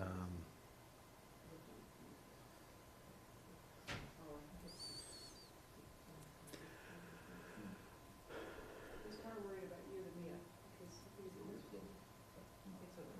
Is it? No, sense of distance, obviously. 5 minutes me driving, 2 minutes I think in meters, I was born in a different country, so. Feet? I don't know what those are. You're an architect, you don't have an excuse. You have to look involved for that. okay. Okay. That's it. Thank you, everyone, for letting us do this. It's a good starting point. The first slide is really just the project overview. It's a 14.8 acre site. Good bit of it is dry, but a good bit of it is wet. So the number of breakdown. Today, we don't want to focus too much on the site. We were hoping to just get feedback on the design style. So but I thought just to get the whole overview, or the entire overview, we'd just go through slides. It's a proposed 200-unit project with 17,000 square feet of commercial. This is two context plans. The four blue boxes are the proposed buildings. The lighter, it's the pickleball court is the sort of the bigger building on the opposite side of the street, and then the gas station. We wrap around the gas station, and there's also two single-family homes that are adjacent to the property. If we could go to the next one. If you want, I can control it, or I guess you have to. Sorry, Peter. That's right. Again, a couple of context photos of the site. You can see the gas station. It's a large vacant property with the exception of one home that would be removed. Next. And a couple of street views. The top one driving north, it's on the left side, and then driving south, it's on the right side. It's behind the gas station. But this is James Road, that lower right-hand image, that's James Road. That is a dead-end street. Next, please. Existing condition plan, pretty detailed survey by George's company. Again, we're not really here to focus too much on that today, so if we could just go to the next one. The proposal is, as I mentioned, is 4 buildings. The front lower right-hand building is first floor commercial with 3 stories of residential. We call that Building A. And Building B is the one just adjacent to it, the lowest one on the sheet on I guess the south side of the site. Large landscaped courtyard in the middle that opens up to an amenity space that's yet to be designed, but in Building B. Building C is in the back, and both Building B and C are all residential, And there's a small commercial building that our client was able to acquire up in the back, and we call that Building D. And the drawings that we sent out, I will say we didn't focus a whole lot on Building D, and it was a terrible building, and we deleted it, so we'll show you something a little bit different today for Building D. I admit it was terrible. When we, the north side of the site, right? Yeah, that's it. And then there's 2 single-family homes that are adjacent to the site. When I spoke with Peter, he was nice enough to meet with us and give us some feedback on the design. I've designed a lot of buildings that are anywhere from 2 stories, 3 stories, 4 stories, sometimes 5 stories and 6. And when you get into a 4-story building or more, I've always found it to be challenging to make it look residential. We've done it successfully in 3 stories. In fact, Peter mentioned a project that we designed. It was one in Westwood. We were the architects for it. Very successful village concept, but it was 3 stories. And I've always found it to be challenging putting gables on a 4-story. So what I wanted to get feedback on tonight was, and I respect, we have an amazing group of architects on a planning board, which is great, and non-architects, I'm sure, can give us feedback. But if we can just go right into the elevations or the renderings that we have. The first 2 are street view. Oh, this is a landscape plan. We can probably skip that one. These were 2 street views, one from the left side of the site looking in. So that would be Building A, and then Building B is in the back. This is a big site. So then the purpose of these 2 renderings was really to show that they're further back. They are the taller buildings. They're proposed at 4.5 stories. They're not 5-story buildings. They're 4.5, but they're back. The front building, it's proposed to be, it's all retail on the first floor. One thing that I mentioned to Peter, and we didn't make any changes to the buildings until, tonight we'll get feedback and listen. But I think we'll do some awnings, whether it's awnings or canopies or hard canopies, something to give this more of a commercial edge. But when we look at the elevations or the rendering, the specific rendering for this, but these first 2 were shown because the back buildings are back. They're going to be difficult to see when somebody is driving by, and even walking by. They're definitely they won't have much impact on the streetscape. If we can go to the next one, please. So Building A, 4-story building. We have a mansard roof for a portion of it. Some bays. All the materials on all 4 buildings are residential scale materials. So it would be cement board, a mixture of cement board paneling, whether it's AZAC paneling, clapboards, there's some shingles, but there's a mixture of materials that would make it residential, but the shape of the roof line is, in this particular one, this is a mansard, and the mansard kind of towers that anchor the building, and then these bays in the middle portion. Again, have residential scale. The one comment that we did this work a long time ago, and we've been waiting. Well, I shouldn't say we've been waiting, but the engineering team has been doing their diligence. Their work is harder than our work at this level.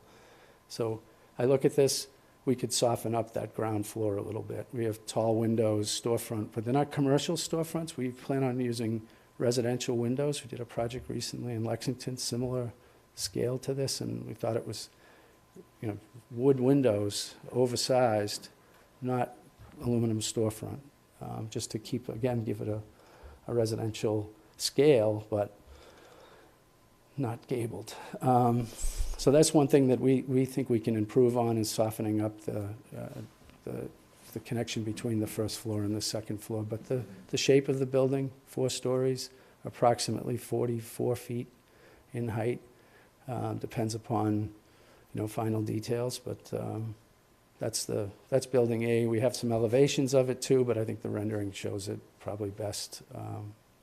If we wanted to go to the next one. If you don't mind, we'll go through all of them, and then we can we'll stop. So this is elevation view, but I think we can just skip this one. Building B is the one with the amenity space at the ground floor. Similar design idea in terms of the bays, lots of bays, something that would break up the flatness, but you can see in the upper right hand, that'd be the half story. So we would have internal duplexes, so the elevator wouldn't have to go to that top floor. So there'd be a unit mix, so maybe 2-bedroom units up there that would have, it would be stepped back, and even this particular rendering, the next one for building C, you can't see it. This one you can see, the renderings don't lie. You will see this, but it is stepped back approximately 25 feet, that second floor. That would be continuous around the entire building, but it just doesn't show up on the left side. So this is again, mixture of materials, but it's not the same building, but there's some clues to the front building. Elevation. And building C. This one is in the back. This one does have a roof, canopy that breaks up the first floor. There's, it was designed with parking on the ground level, and we're still developing the need for that. So that's what a lot of the windows, there's not as many windows on this ground floor as there are on the others. So there potentially will be parking in this, garage parking. But that same bay concept, but this is just a variation of it. And the colors and the materials, we introduced shingles and paint scheme, but they're flat roof buildings. They would all have concealed mechanicals. All the little suitcase condensers would be hidden behind screen walls. But again, because they're 4-story buildings, I've always found it to be challenging. That's all. And I know there's some other projects in town that are very nice buildings, but our approach was just a little bit different, and that's where we are. That's what brought us today. Next, please. I don't know why that got in twice, but it shouldn't be. Oh, that got in twice. Oh, that's the elevation. Okay, yeah. And then the last one, this is a little cute little commercial building, building D, where we spent a little bit more time. This does have gables because it is a 2.5-story building. There would be 2 stories of commercial, and the upper level would be, more just like attic space, but it's designed between those 2 houses to be a little bit more of a, an oversized residential structure, but this is where we find gables can be successful. So that's our story. That brings us here, and I think getting feedback at this level at a scoping session or conversation was really helpful to us, and we can come back and be a little more responsive to what you think works better. All right, thank you for the presentation. I think we're just it's just a general discussion here about questions and ideas, and You sort of answered it, but looking at that map in front of us, where's 126? The right. Right there. And so at that street level, as you're driving by, you're really not seeing that back building. What building is that? C? Yeah. Okay. And this is all heavily landscaped. It's not our property. Yeah. You see it. Yeah. You see the image of it, but it's Right. it's so I mean, far I guess my initial response to it is I like how the big building is in the back. And I like the fact that there's commercial integrated into, is it integrated, I know it's in the little one. Is it integrated in 2 of the 3 big ones? No, it's building A is the Just one. Okay. that One has that faces 13,000 Just the one square that's feet. facing, yeah. So looking at the totals, I think it was like 40,000 40,000 square feet total with maybe 15 commercial or I 20? think it's 13,000 in that building and then 4 in Yeah. the building D. I think that's a great start. In other words, I'm pleased with the level of integration. It would be great to have a little bit more commercial because it is the 126 corridor. So those are my, I guess, positive reactions. As far as like constructive feedback, that's a lot of pavement and parking and sort of, that's a lot. And I wonder what we can do to, I got excited when I heard the words garage. I got excited about the idea of that open space, if you will. And I'm sort of curious how we can find a better balance there so it's not so concrete oriented. And then my last kind of point of feedback is I wonder if it can be reconfigured a little bit so that I get the idea, the front building has commercial, so you want it close to 126. Like, I get that. I really do. But I wonder if there can be a different way to pull the public in, because it seems like there's a lot of space on this land. Like, is there some way we can configure these buildings so that they're a little further away from the street, but the public still wants to come in? Like, can that green space maybe have more of a public facade, a playground that's closer to 126? People want to come into more of a green space that happens to have commercial kind of further down. That was my initial reaction. Like, this is a big site for what you're doing. Can we configure these a little bit differently so that the first thing you see coming into the space for commercial use is more green and less concrete? Those are my reactions. Okay. Just a few questions before going a little deeper. You said there's 200 units. Do you know what the makeup of those units is? It's a mix of 1 and 2s. It's schematic at 100 ones and 100 2s. It could be a mix of 3s as well. There could be more 3s. And that's something, feedback on that is, this is the Pond Street, I always get the PS. Mixed use. Yeah, mixed use overlay district, yeah, I always get it, my brain gets jumbled, but, so it is the mixed use. If there is, with 10% of the units would be affordable units, so So that'd be. you're just offering 10%? Well, that is not. Not your. Yeah, I almost put it on there would be a 10% minimum, but that's beyond my pay grade. Got That's, it. Yep, I get it. That's our client's, And then you said the 17,000 commercial space, Yes. which is all in those 2 buildings. Okay.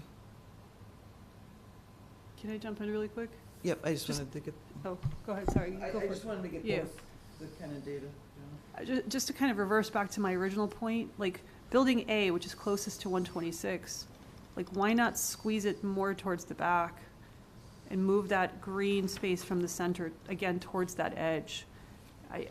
The configuration of it, if I'm driving down 126, do I really need to see it?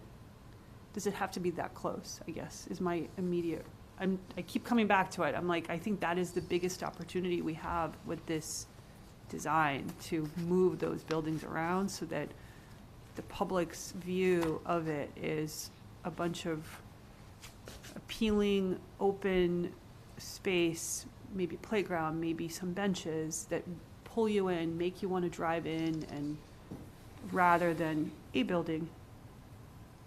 yeah. We have a project that's under construction, happens to be in Westwood as well, and we did that. We introduced a playground. We had pickleball courts, but they've become so controversial that we took them out. But I'm listening. Yeah, The playground is actually going to if be you're a trying public. to engage with the 126 corridor and you've got all this space and you're trying to get people to come in and use the commercial space and make it exciting, there seems to be room there for that. Yeah. I like it. I will start with where Anna left off. I have a kind of in terms of the site, the siting of the masses, and I know this is schematic design, so you're still working the scheme out. But there's one thing that just comes to mind when I see this, is that the buildings are placed and there's some things going around them, but there's not like a communal theme that really connects them. There's some parking lots here. There's a kind of a core landscape developed there, but it seems like the landscape and the parking could be maybe a little more integrated into how the buildings relate to each other. Relative to Building A, I think it would be really good. We spend a lot of time on another project on Pond Street that has not been built yet, but the discussion was a lot of similar to what Anna's bringing up on this one, which is the connection of the project at large with the public realm of what the intent of that corridor is. You know, the idea is that there's a place for riding your bike, and so the intention of that whole corridor is to make it really vibrant and active. And having the Building A so conventionally kind of framing the street with just a parking lot and commercial space it's not as attractive and as successful as having a little more room. And on the other project, one concept that was developed that we really liked and that we thought, how nice would be if the whole corridor kind of embraced that approach as projects get developed. And here's the concept of, you may be familiar with it, you know, a landscape concept of the VUNERV, which is a more pedestrian and integrated cars and pedestrian, but it feels more like a plaza and not just like a parking lot in front of a strip mall. And when you have that and you integrate the sidewalks, the bicycle path that's part of that road, that project, then your Building A becomes really a really attractive anchor. And in terms of the architectural features that you have, I think you have a good start. I mean, you have two bookends with a different roof configuration. I mean, I'm not going to go into criticize the style and anything, but I think having not having other projects you'll see, you would have a continuous gable and the building looks flat and really long. You were breaking it up, and I think that's a good thing to do. I think you could articulate maybe a little more. Instead of having like a wide bay right in the middle of each block, it would probably feel a little more residential if there maybe 3 smaller bays or something more lined up with what you have above the first floor. And the first floor, and you mentioned that you still have to develop the language of the retail space. It doesn't feel like it's differentiated enough. Whether it's some people would have awnings or a different kind of architectural expression there, but it really I think it's good if it feels different, or if there's some type of I don't know, a recess or a roof line or something that shows that the retail, it gives it a little more visual privacy to the residential. Okay. And I think that will make it more successful. So overall, I mean, you're still developing the architectural language, but I think if the project embraces more the 126 corridor in a way that really kind of yields to the pedestrian and the activity there, and if in the future we accomplish that all along, that corridor would be really vibrant and nice. So I would encourage you to look at what was approved for that one, just as an inspiration or just for information purposes, because it will give you a sense of how of the depth of the front setback that was left on that project. And it was ultimately a lot of work, but it was very successful. And I think you have a room here to do that and to integrate the three buildings in a landscape form, something that is less segmented. Here's the parking. There's something that is more integrated, and I'm sure you'll get there. I mean, what you're doing with the small building is actually pretty nice. You're really making it The first one was really feel really like nice. it. I don't know what use will be there. Is that for lease for commercial space, or I don't know what It's we use. commercial. That would be commercial. But it's kind of, the proportion feels like it's more complete, and I'm sure you will go through that on the big buildings. That's kind of overall. Can I ask the planning board a question? I haven't looked at the zoning for this section for a while.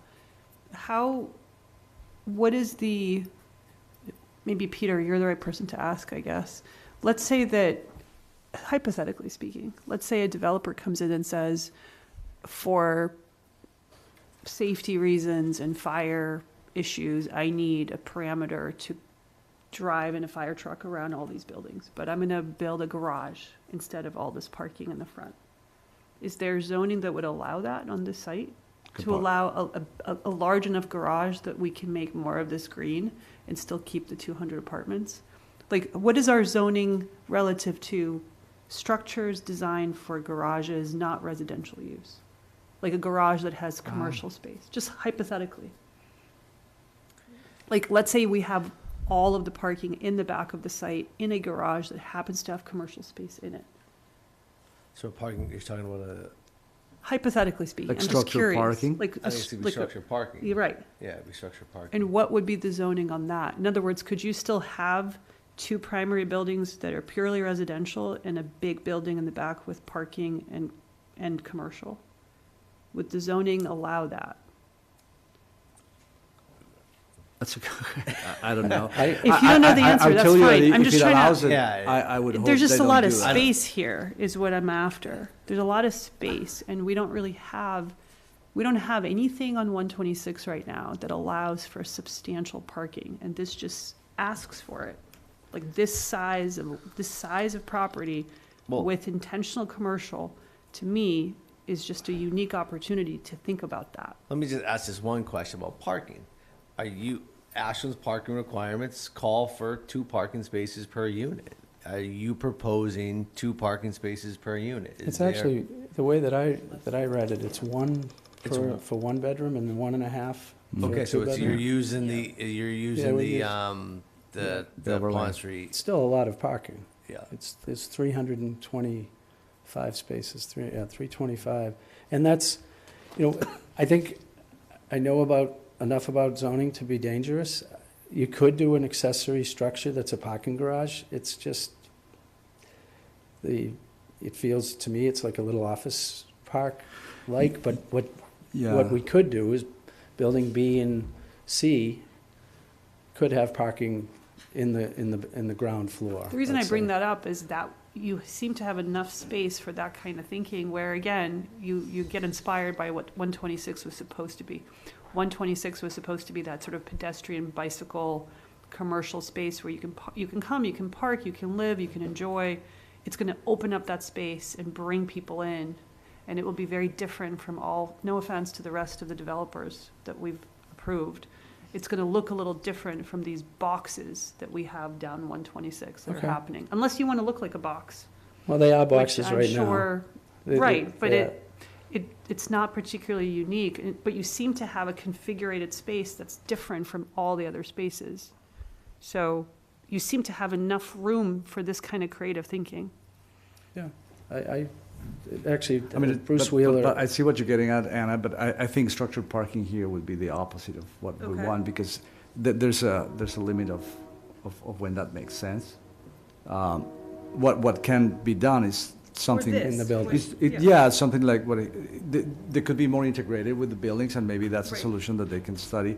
I think if the whole site feels more like it's really connected with itself and with 128, landscape-wise and the pathways and the materials maybe in the front, that alone will gets do us it. there. That gets us there. I mean, don't- the structural parking. The I don't garage think was that- truly a question Yeah. that was hypothetical for the board, because we've never done that on 126. Mm. For this applicant, I understand that it's more realistic to kind of integrate more parking into the buildings themselves, which would open up that green space more. Again, in theory, you put a playground or some sort of beautiful space in the front, people are gonna wanna come in to shop there or to hang out there. Yeah, we- So all of the first floors, the two big buildings, there's residents on the first floor, is that right? It's, right now, all the parking is outside, but we have been thinking about putting some of the parking inside. So I think this opens the door to, I think at 325 spaces, it's adequately parked. Sometimes we overpark. It's 1.6 per unit. Is it 1.6 that I missed? So I think 1.625. that just mixes up our 1.6 even at a 1-bedroom? That's just 325 divided by 200. Oh, yeah, but I took 68 off the for the commercial. Okay. It's one per 250 square feet. But this is, the analysis already been, George put together a whole book of site analysis that again, it's, tonight, we're getting more into the site layout, which is great. It's good feedback, because the building, the design of the building, the exteriors was really a concept that we did a while back. This is Bruce Wheeler, by the way. He's the property owner. Thanks for coming in. And it's, I think the site, there's reasons why we did everything. There's an easement that cuts through the site. There's a James Road, dead ends, and we just continued the geometry of that. There's a lot of wetlands, so there's a lot of reasons why we did certain it's definitely things. not an easy site. I mean, there's Yeah. a lot of things going on. But, so that created some of the geometry, but I think the idea of a park, eliminating some of the parking, structuring some of the parking, I think all of those things, George and I will definitely look into. I I think, wonder about, because I think there is like there's a lot going on with it, and it doesn't seem in a way that there's like a really clear theme to me. That, I mean, when I first saw this project or heard about this project and how it's kind of deep back from 126, it kind of touches 126 but goes back.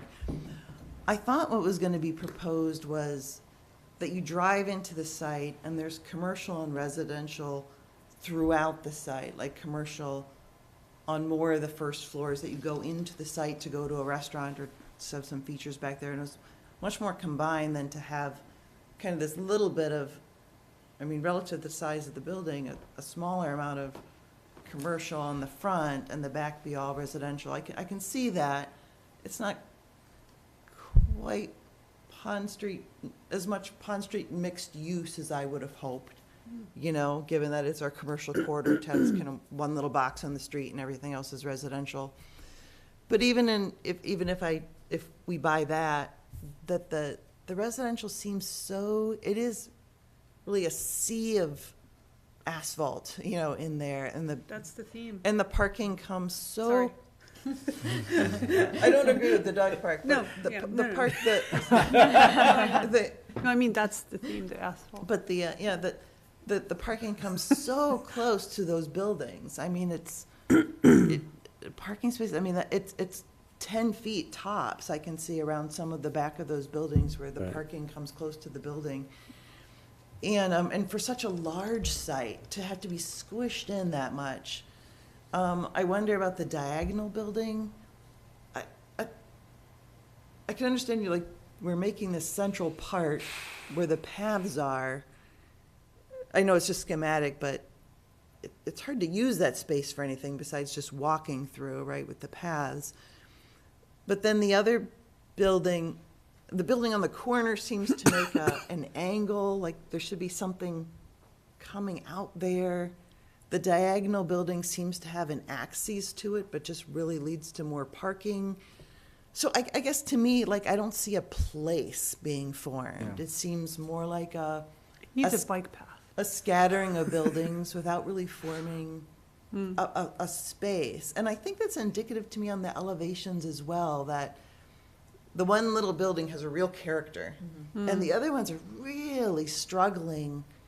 I don't mind the flat roofs at all. Flat, you know, lots of buildings have flat roofs, and not just modern ones. You Yeah, can yeah. look at a ton of industrial buildings or 1800s buildings, and they have flat roofs and beautiful cornices, and they're gorgeous. I know the Midwest's full of them, right? But the flat roofs here, you know, I think that they can easily express a different. I guess that's why I was kept looking at that first floor, like, well, yeah, just make it look more commercial, right? But it's not commercial; it's residential. And I think that's, you know, I don't know if there's amenities that go in there, that if parking can take up half the first floor and amenities on the other second floor to make it seem more like a communal space, and then, you know, the residences are above, you know, that might mean, you know, I'm just wondering if, is 200 units, you know, I get putting in 200 units, but boy, Ashland is just, we're getting swamped with units right now, right? And what we really need is some more commercial space, especially along this corridor, especially along this.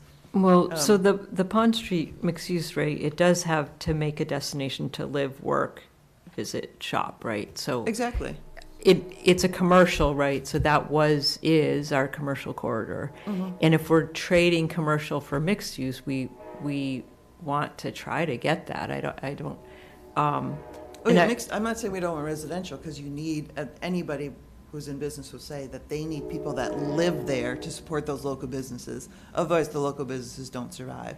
So we need the residents, but I'm wondering about the balance and the placemaking that really makes this a place of arrival. Well, and that's exactly, like, have you guys looked at any, like, what types of businesses? Like, people constantly say, like, maybe there is a small office building that's medical, but now it's integrated into this, like, plaza, right? And, I mean, so I agree with everything about the parking. Like, I wish that, and we are the planning board, so I guess it's wishing us would update our zoning, because there are towns that they just say, no, please don't put asphalt in the front. Don't make that the front view.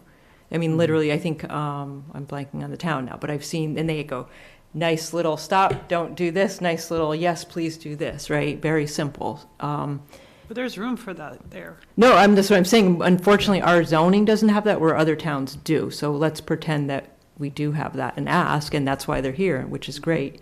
Yeah. And I think, so all of the above in integrating, and I will say the multiple building concept, I really like instead of just trying to get, like, you could have said, here's your giant thing I'm giving you, right? And maybe you knew that wouldn't be pleasing, but at least you tried to start thinking about that. So, And I agree, but with that, it's getting back to what Tricia was saying, just the multiple buildings work when they're working together, right? And there's a kind of a midpoint where you want to create an arrival and a commercial, really attractive commercial front to 128. And then the idea of a central park, whether it's attached to that building or maybe really a central park to this complex, it's nice as a residential portion to have a little bit of privacy to get your dog or get your kids if there's something to do. That is not where the cars go, right? Mm-hmm. So there's kind of a midpoint. Right now, it's, I mean, what we're seeing is a really tiny strip in 128 for the commercial, so it doesn't feel that it's doing more than a typical, double-loaded asphalt parking spot on any given street.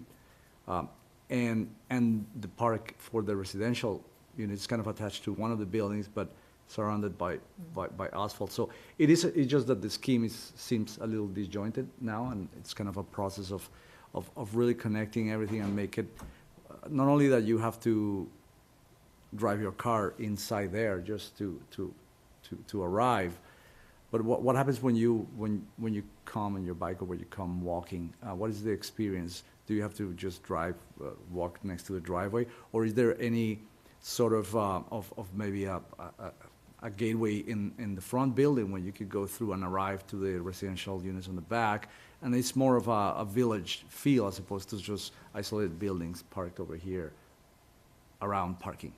That's.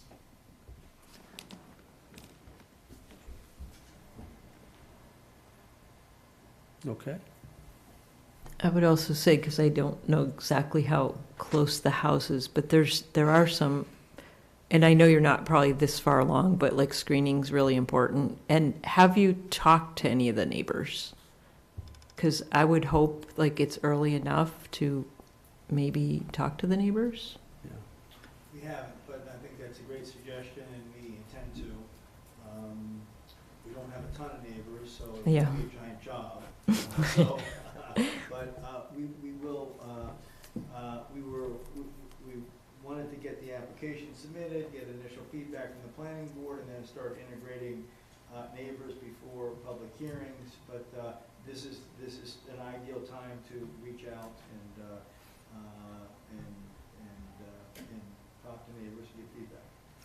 And what is the blue on the blue on this? It's wetlands. I That's the think. wetlands.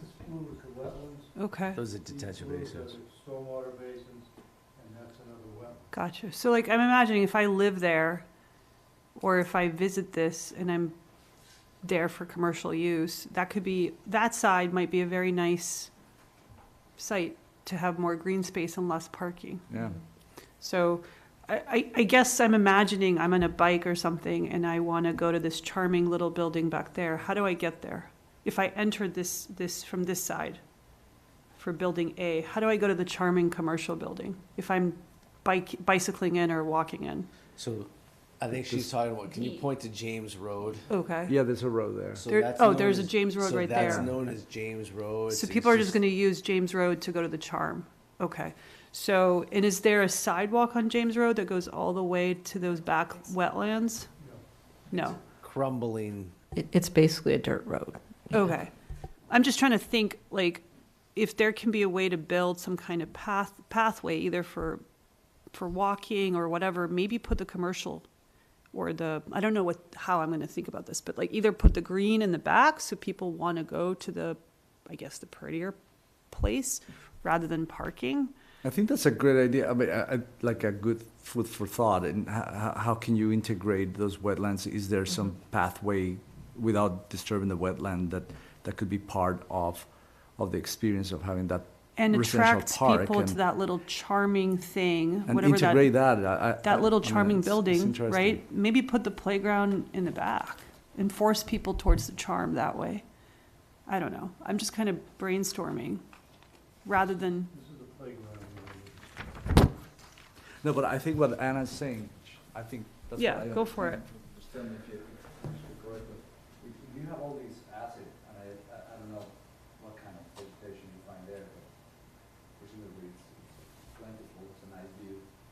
I think what you're saying, Anna, there's some way to reconfigure this to have like a central green space Yes. connected to it, or Yeah. maybe you can walk around. Where you would want to get to that from the public side and go and that's experience your that. preferable private, I don't know, it's one way to think about it, like, if that's what you're saying. Yeah, Because if there's a little more, a better kind of connection with the street, then it becomes more residential. partly what I'm trying to motivate is people to go to the charming little building that's so adorable and actually do something other than going to that charming little building.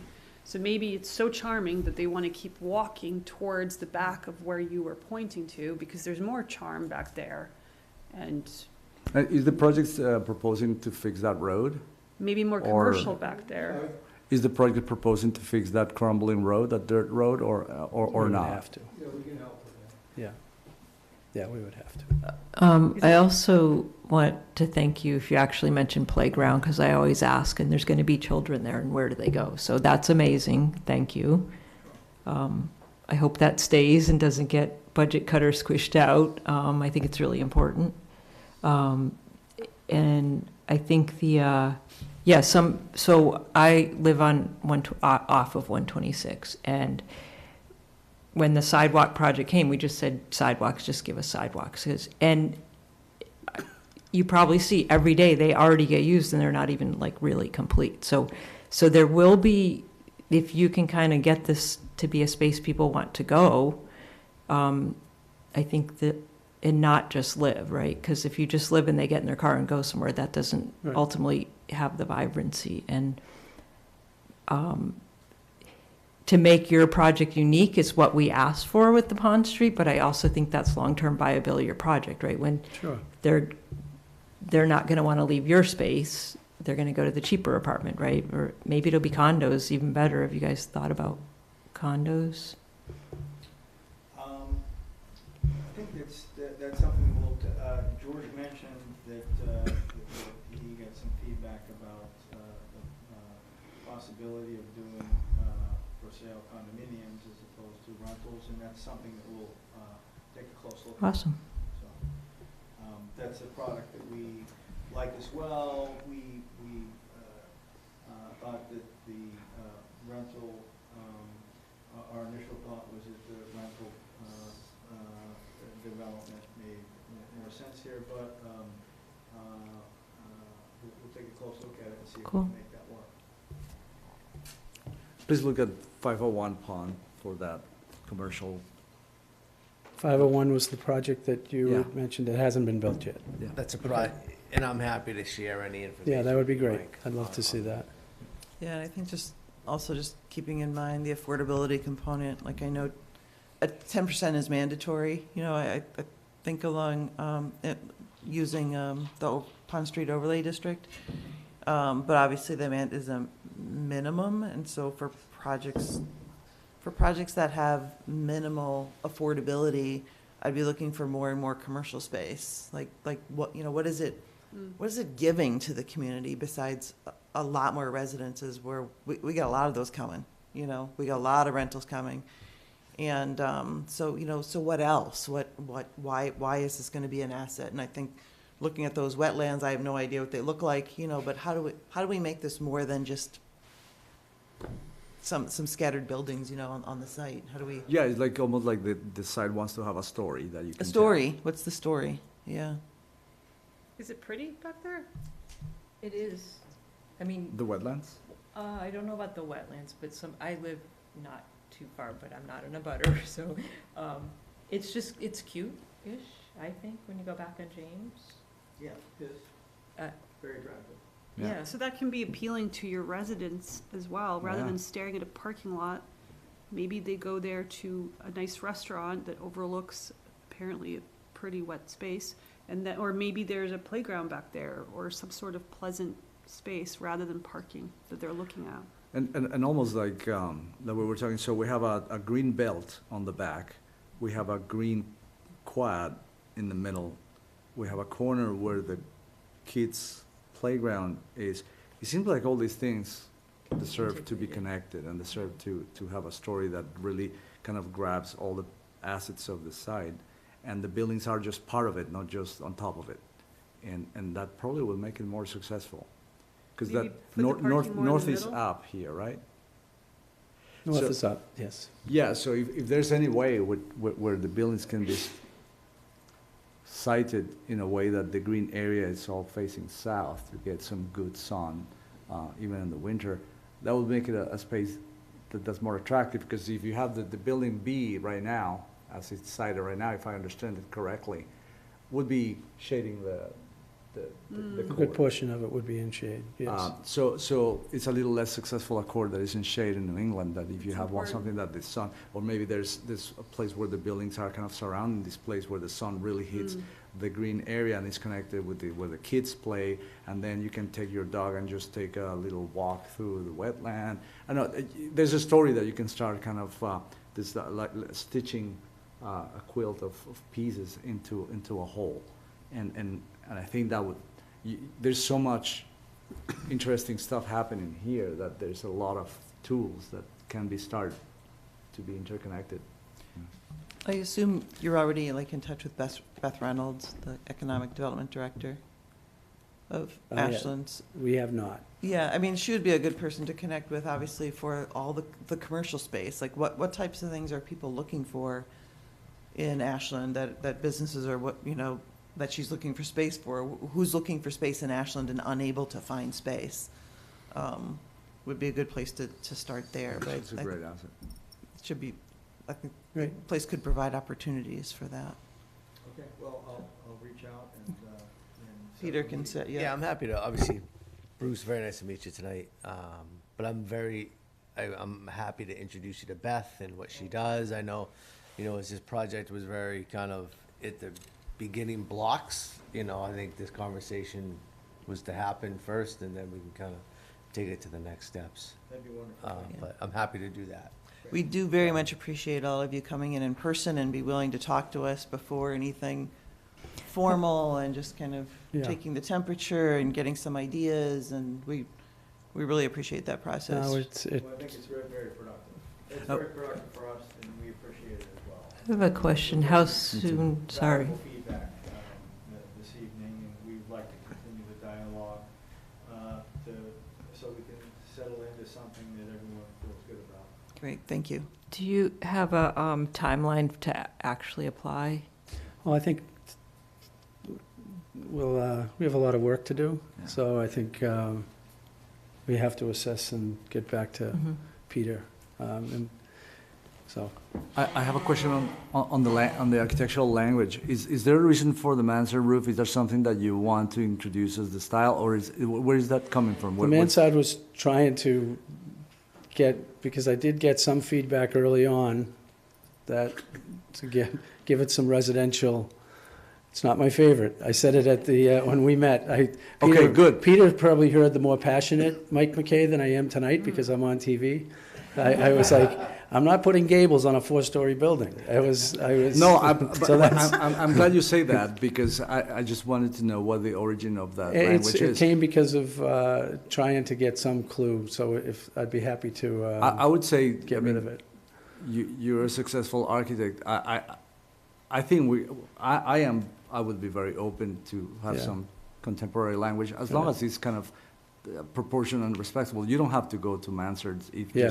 just to That's why we did make it. it look residential. Some people feel that way. Yeah. I don't feel that way. I think we are in the 21st century. You can make a building of the 21st Right. century that feels right, but that feels not just, some people go crazy with that and you do all kinds of angles, Yeah. things like, you don't have to do that. But the language could be contemporary. You don't have to go to some historicism of mansard roofing. I personally don't feel, if you want to do it because you're the designer, fine, but No. we're not going to be pleased. So Yeah, if you want to visit mean- something else, please do it. One thing I'll say is 126, in my opinion, does not have a very clean story or language, as you put it. No. Other than, no offense, the really ugly building next to Kate's house. And they No put- offense to They anyone on this tried to put board. mansard roofs on that one. Oh, But Yeah. it's not really a Okay. mansard Yeah. roof either. Mansard's gone. So that's the standard. Just don't be as ugly as the building next to Kate. No, No. let's put a better standard than that. But in all seriousness, we, the planning board, and you as the developer, we can in theory come up with a language that can impact 126. I personally would love to see something less, no offense to anyone, boring, that you keep seeing in every single town over and over and over Yeah. again. And so, yeah, it would be really interesting, just like we created a very unique visual for the mill buildings in downtown, which had almost like a modern industrial Oh, feel. the one we all liked? The- Yeah, that would be the nice. one- That would be a rendering. You should let him see Yeah, that. let's give him Peter. that one. Give him that one. The nice one, not the last one, Because but the one before. The one that we all loved that no one liked. Yeah, that one. Yes, can you give them that one? Because I think this board would love that in Ashland, and 126 may be the right place for it, because, again, no offense to anyone, 126 right now does not tell any story. So Yeah, and maybe we should think of and what I- that story looks like, I and like maybe what- you will inspire other developers, again, not to replicate every other rectangular, boring building Yeah, being and- built in Framingham, Westboro, and Oh, yeah, all those over the place, monstrosities where over there. it's becoming kind of, it just looks cheap. Again, no offense to anyone. So maybe we can try to do something here that's a little bit more interesting and And the problem that I see, at least personally, with some of these buildings, I mean, you almost get like a typology, right, of these 4-story buildings, and they have gables, they have a couple of dormers there, and what they do is they have this mass building, they break it up somehow, and then they put 6 different colors on all these different parts, and it just becomes almost like comical. I don't think that you need to go there. I think if you are, tasteful and have some architectural expression that is not just the standard, just one bay here and one gable there, and this is green, this is blue, this is red, I think we're tired of that.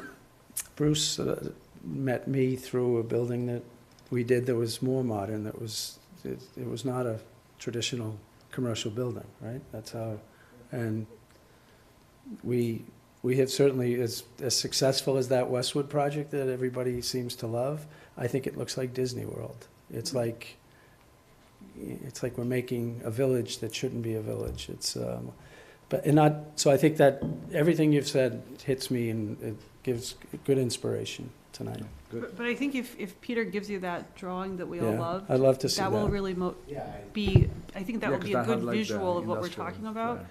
yeah. It's very modern, almost, it's very, very modern, very different from anything I've seen in the region. And I think that would make 126 kind of exciting, honestly, and it might motivate other development to look a little bit more unique. Great.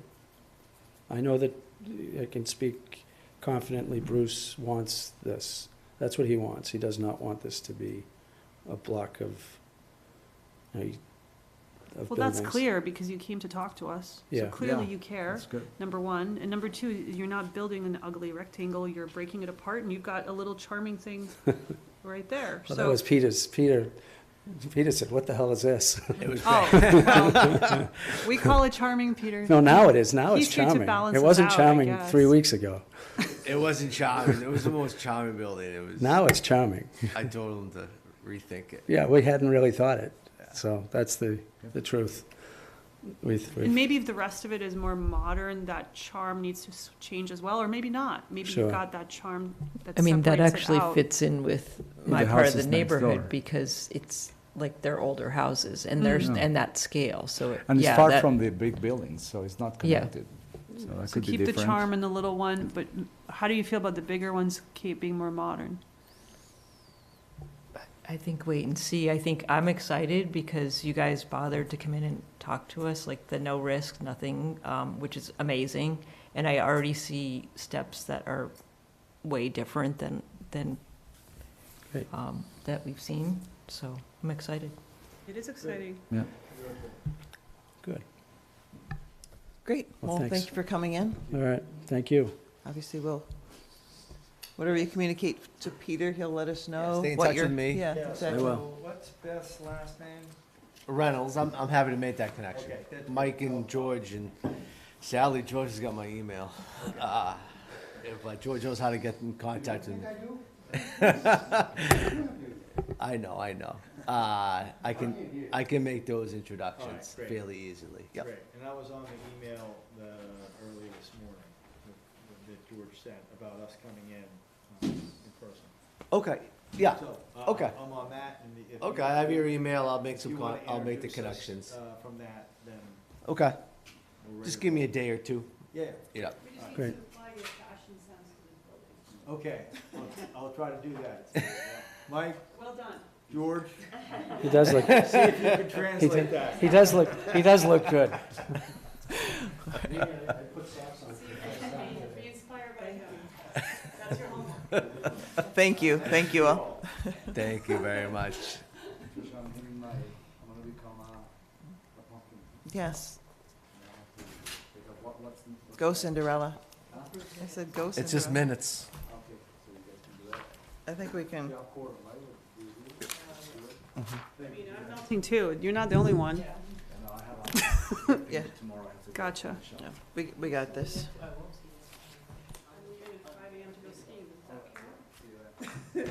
Skiing, where? Where's the snow? Up north? Okay. Okay, so.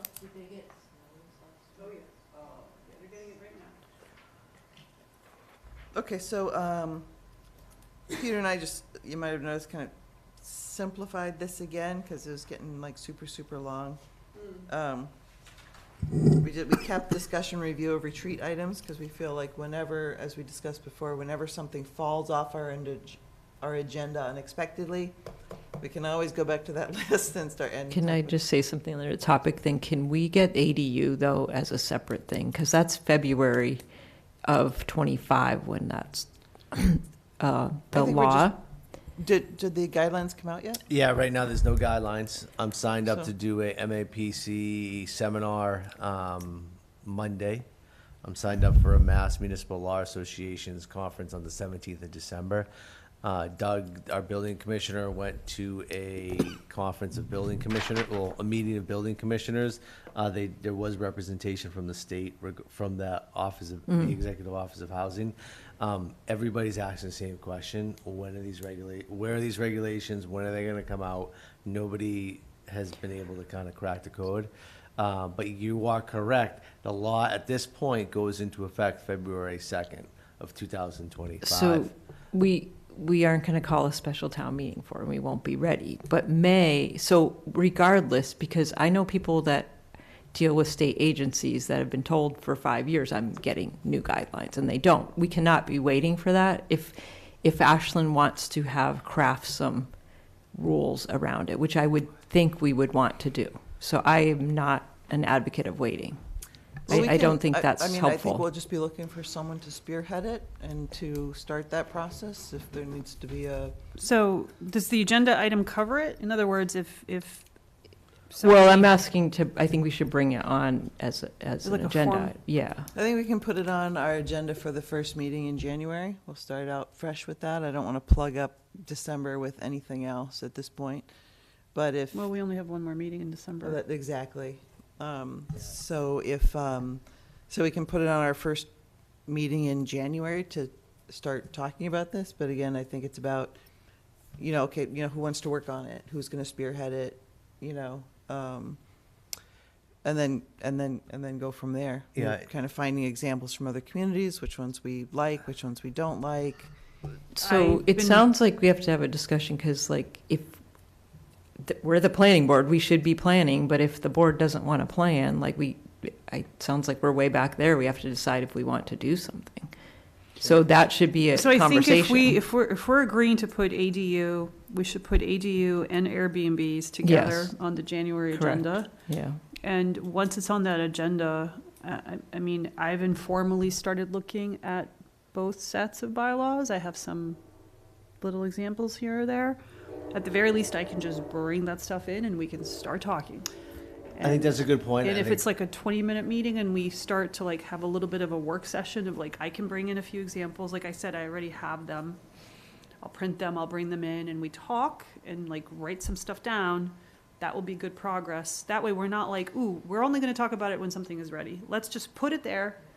ADU, Airbnbs, that will force me to bring my stuff in, and then it's public that we're talking about it, and let's have a 30-minute working session about it as a Yeah. starting guide. But I just think that we have to understand that most of that work is going to happen outside the planning board by those people who are volunteering to work on it, not inside the Yes, planning board. But let's say we do it for Periodically, they come Yeah, back and yeah, yeah. report, just like MBTA totally. communities. So let's say right? in January we have this conversation because I finally bring the stuff in because it's on the agenda. That might inspire someone on this board. I'm going to say, Marcelo, let's say, to say, ooh, I really like this design element for ADUs that I really want to focus on. And then Marcelo and I can go out and deal with a little subcommittee. It just motivates action because I feel like this is not enough pressure on any of us. We all have great ideas of what we want to do, but it's such a general item that we never have anything to talk about. Listen, so- we can put it on the agenda for our ADU first meeting in Airbnb. January, and that people should, Short-term rentals. Sorry, I apologize. Short-term rentals. and that people should come with stuff to talk about, not No. okay, let's talk about it. Absolutely. Have Yeah, material ready. I will not be given a choice, and I will bring in some examples Okay. of, short-term rentals and ADU, and those communities that are already doing the work on this. I And think- then Peter by then will have input from his no, sessions. we're working on it. Obviously, we're getting input from the building commissioner. He has lots of questions, right? I have some questions regarding some things, and I think we can bring this information together at a meeting. Yeah, and I don't think we're necessarily looking for communities who have already dealing with the ADU bylaw. Lots of communities have ADU bylaws way before this. Yep. So, I think Needham had an extensive, you had pointed out to me. Yeah, they had A year ago. They had extensive ADU bylaw. So yes. looking at those kind of documents and saying, which of these fit Ashland, which don't, what are they trying to do by putting in this requirement? What's their And I also motivation, think we also you know? we have to look at the law, right? I think that's the other thing we need to go back to is say, okay, what was the law? What was passed? What needs to be allowed? What is not allowed, right? And then where do we go from here? So, right? I mean, I can think- put on my lawyer hat and work with Peter if you want. Yeah, no, I'm happy Since I'm to. supposed to step up a little bit. Yeah, as- What am I now? I have no idea what I am. you're vice chair. There we go. But So I could work with Peter on that little piece of yeah, it. I think So that'd we be can refresh the board's it minds. would be great. And I think when I'm talking about questions, right, we're talking about and I'm gonna spearhead a meeting with the DPW and Doug, the building commissioner, to say, okay, internally, what are we looking for, right? Are these gonna be separate units? Okay, how does that fit the building code, right? How will we? you But know- the building code, we don't control that by I know ADU. that, but I'm just kind of thinking, we as a town internally, from an infrastructure standpoint, are thinking about, okay, do you have to add a existing water tap to the main in the street to drag in, to pull in to these separate units? Can these separate units be connected to the same meter on the house? These are all elements that still haven't been kind of ironed out yet, right? And so from one standpoint, we're gonna look at it from a zoning perspective, right? What can we do? What does allow a law? What does the law allow, right? And they pretty much said you can't grant special permits, these are allowed by right. So that you're gonna have to go through a site plan approval process, right? So if you do have to go through a site plan approval process, what are the elements that we, the town, need to look at? What are the elements that the planning board is gonna be interested in? And what are the elements that but the town, which would be the building commissioner, the DPW. That it should all go into the document Correct. of whatever it is. The But Board we- of Health.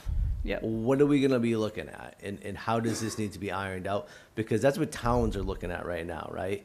And the other thing is what are these regulations gonna call for at the state level, right?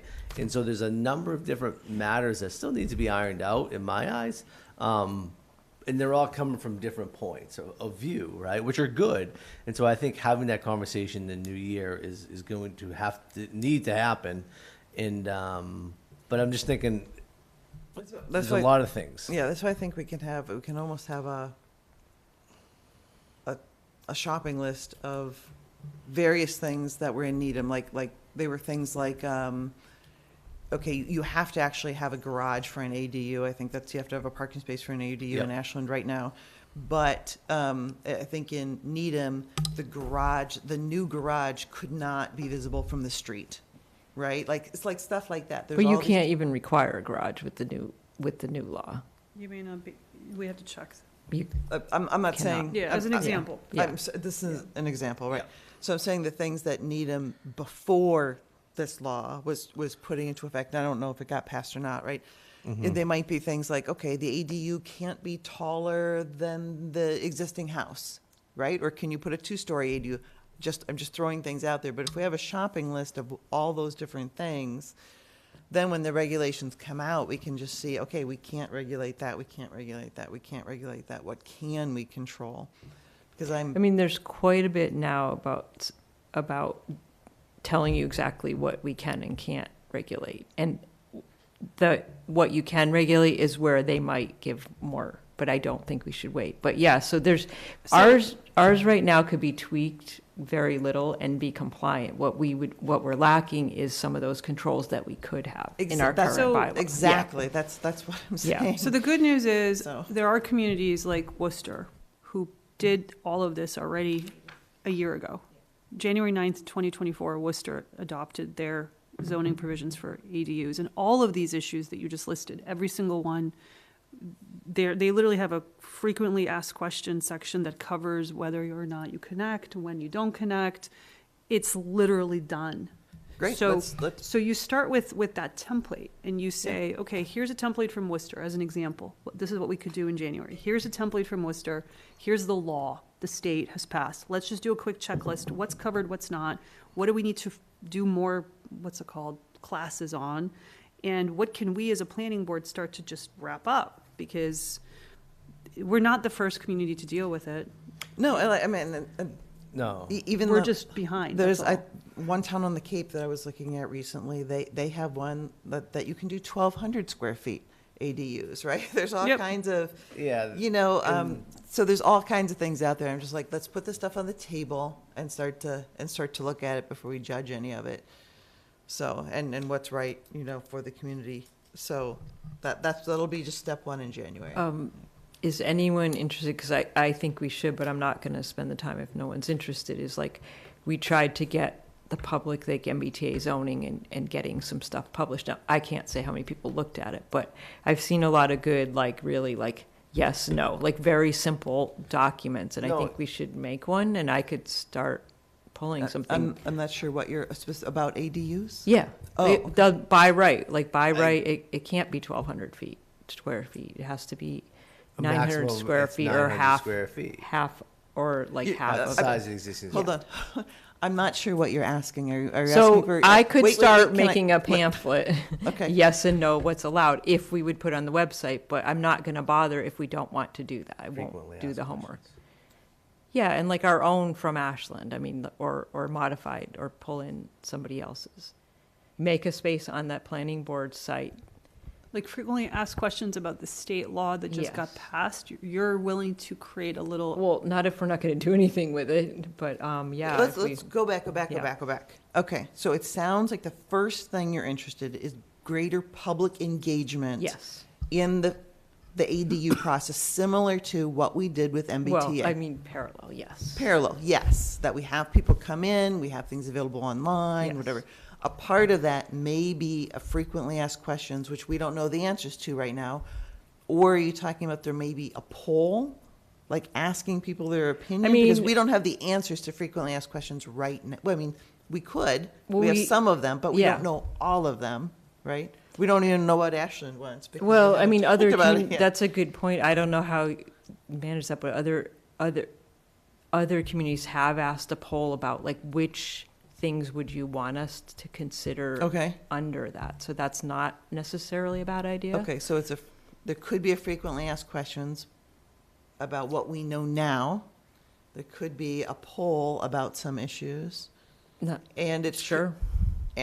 and it could be getting people, hopefully getting people in for feedback Yes, about, I think that's They do. important. I kind of mean, push it out there the way we did MBTA to try to get people in to get the feedback. I think it's helpful. Okay, what I don't want to do is just keep dumping documents online that we're not ready to put online yet, that we don't have. so It's just stuff. I don't Yeah, wanna just That keep doesn't throwing help. stuff. No, it's No, it's it about doesn't help. public engagement. Yeah, So- It's okay. not about stuff. So So the good public news- engagement is first, Yes. and then the stuff. So the good news is Natick actually already did it per state law. So Just about the state law. yeah. Okay. They passed it already. They're done following the state law. So they didn't wait for anything. They just made it happen.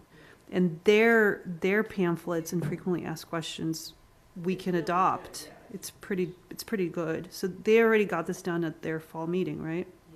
They're not waiting.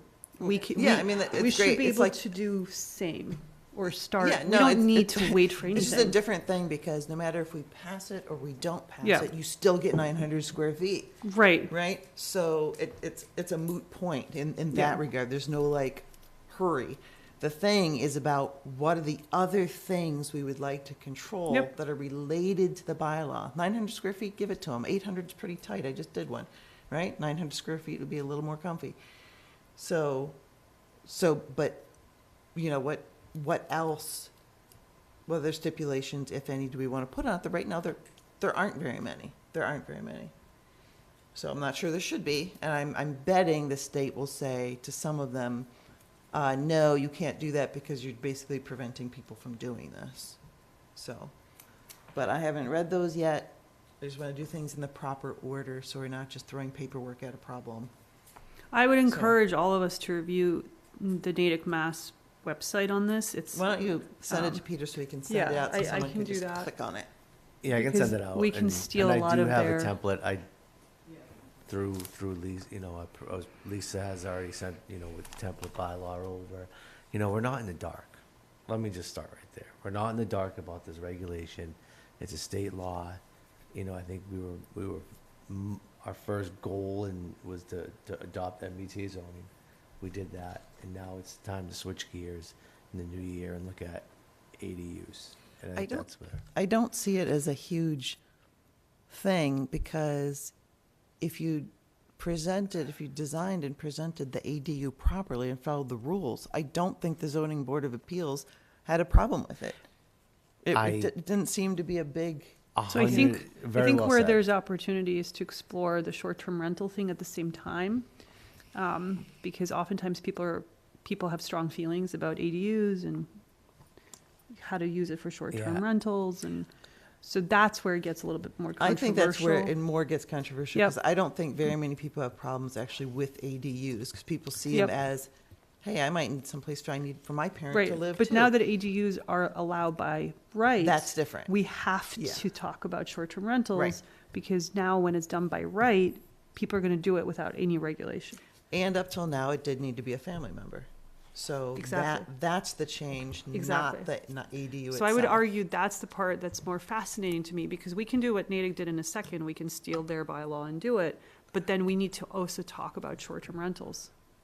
That's the controversial part. And we can't ignore it, because then we have it by right and people can start doing whatever they want, unless that's what we want. It's an opportunity to kind of address that with the public. I agree. And, So I don't know if Lisa has drafted that. You know, I I'm don't know if guessing we've probably discussed not. that. I think going back to Trish's point, though, I've permitted, being here for 5 years now, I would say the zoning board of appeals probably permitted 2 to 3 ADUs, no problems.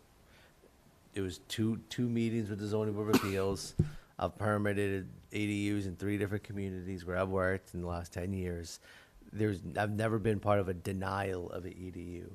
It was just a process that you have to kind of go through, and I think that just needs to be formalized. But I agree with you, Anna. Let's address short-term rentals. Let's talk about it.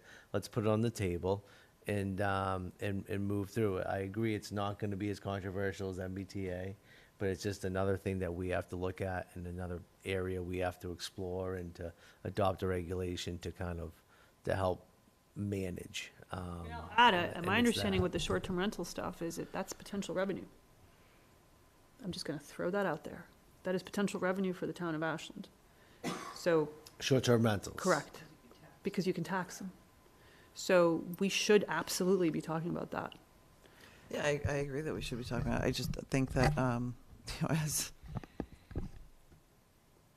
I remember someone saying back in the day, it's like people just don't add these things on. They're very expensive. They're hundreds of thousands of dollars to add on an ADU. Unless maybe you're able to have a space in your house already and you're able to convert it. It's not something that people just can do every day, you know? How a developer might look at it and taking advantage of it for short-term rentals, that's a different area. It's a related area that I think is more like I said, the question mark, Right. kind of thing. Yeah, I versus mean, I just have- people putting on an ADU Right, for I their own. have a friend who is a short-term rental developer who studies short-term rental regulations and picks communities to develop in. People are doing that. People Yeah. will start doing that anywhere. Which isn't Once- helping with our housing problem. Well, or it can, depending on, in theory, that's income for local residents, and it can help people afford housing that otherwise they're struggling to keep their house in Ashland. Now they can have this, they can have an ADU dwelling that they could rent. So that's also controversial, whether it's helping or hurting, but it's gonna open up a whole economy here that we now don't have a way to escape because it's by right. Right? I think we need to go back and start at the base and look at the law and see what the law has to say, and then kind of take it from there. I think what you're talking about, Anna, opens up many fronts, right? Who manages it, right? And because right now, we're still a small town, right? We still work up here, and we all wear many hats, right? Are we going to start talking about, hiring additional employees to manage, short-term rentals? That's going to be another front to talk about, and so it's a bigger conversation. The conversation will grow, I predict. All right, so the conclusion was that we will add that onto our Agenda. January agenda with a note that says, that Mhm. asks people to bring in what they have, what they know, community that had a bylaw, before or after the law, it doesn't really matter. Okay. I think, and then we took MBTA communities off the list. Yay.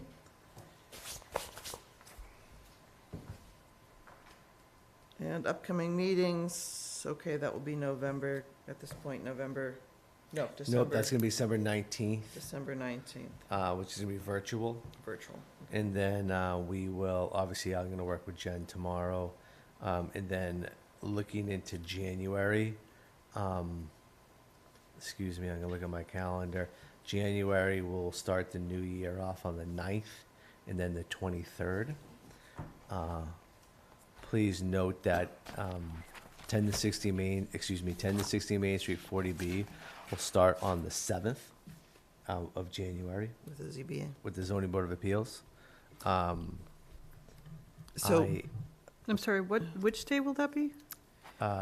So we will meet on the 7th, we will Ninth. meet on January 9th and 23rd. Yep, The Zoning Board of Appeals will open up the public hearing on January 7th, for, 10 to 60 Main Street, okay. which is the Tuesday night of that week. Are Okay. you aiming to have us there?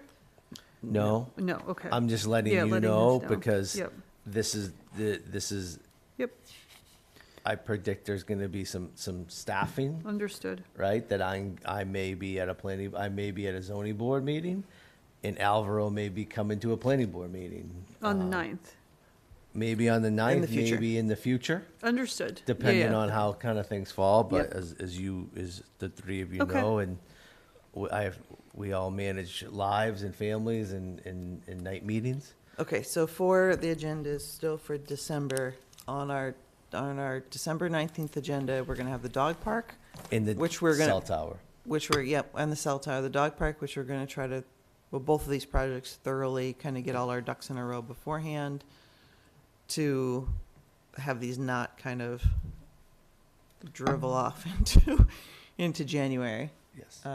Okay, so Quick- you and I will be working on Quick that. question about that. It sounds like the dog park, they weren't specifically concerned about like a decision and a vote. But the cell tower, if we're having a virtual meeting, is going to drag on to sign, I guess. Or, I mean, that's a hard time to come down to town meeting between that and the end of the year for me. So I just wanted to throw it out there, we're having a virtual meeting about cell because we don't want it to bleed into January, but people do have to come and sign. Peter will find a way to get people to sign, Yeah, or at least we'll have it. okay. Yeah. No, I was just saying that we've got to put that in our radar screen, though. Yeah, Yeah, I think Could we get that one ahead of time to start to kind of look at for that virtual meeting? yeah, If possible. yeah. Well, I mean, the cell tower should be fairly easy to throw together. the cell tower is easy. And the dog park, we're gonna, the another part of that, I keep trying to want to get out, is that you're also going to be conferring, Jen was going to talk to Stanton. Correct. And get back to us to see exactly, we don't think it's an issue, we think there's time, but to understand that more precisely. Yep. So, okay. Mhm. I mean, that's the whole chicken and egg, because you're right, your decision on the latest documents, and we're expecting new documents, but for a draft decision. But- Right, but mostly it's there. There's a lot to put together that does not depend Yeah. on those documents at all. So, yeah, so. I'll put it out there, January 9th, I may be traveling. I mean, the but I will do what I critical, can to the be most there. important thing is to try to have actually as few special conditions as possible, that the things are documented in the drawing and not, they don't need to be special conditions, because they're already in the drawing. So, and most of the things we talked about today should be. I am confident that we can work through this. All right. Okay, so meeting minutes, unless someone has anything else? I'm just gonna, as you guys looking at this, as part of an economic development bill that was signed by the legislature in November, part of it was a permanent extension act, so it kind of goes back a little bit to what we already did. But the governor signed within his economic development bill that any planning board and zoning board decisions that were between, I believe, a 2-year time frame between. I'll send out the planning board some information on it, that it theoretically added 2 years to the expiration date. And so for 501 Pond Street, it would have added automatically 2 years of eligibility. So they didn't even really need that extension? That's a permanent state law or temporary state law? It's a temporary, it's a temporary, That's interesting. but it was passed in November. I'm still getting a little bit more information on it, but I'll send it out for everyone just to kind of take a look at. But did that mean that it didn't matter if we actually approved the extension? Is By that the what you're saying? time by the time we heard this, yeah, pretty much, it doesn't really matter if we approve it or not. The legislative extension would have picked it up and carried it into Wow, 2 years. okay. I heard something about it, but I tried to reach out to MAPC and I never confirmed. So, a lot of things happening. All right, so any issues with the meeting minutes? Does anyone have any changes? I can make a motion to approve the November 14th, 2024 minutes as is. Second, You want a roll call vote? Anna Tesmanitsky, aye. Catherine Jersey, aye. And Tricia Kendall, aye. All Guess right. that And a motion to adjourn at 10:24. second, 1, 2, 3, we're good. All right. Thank you, Mackie.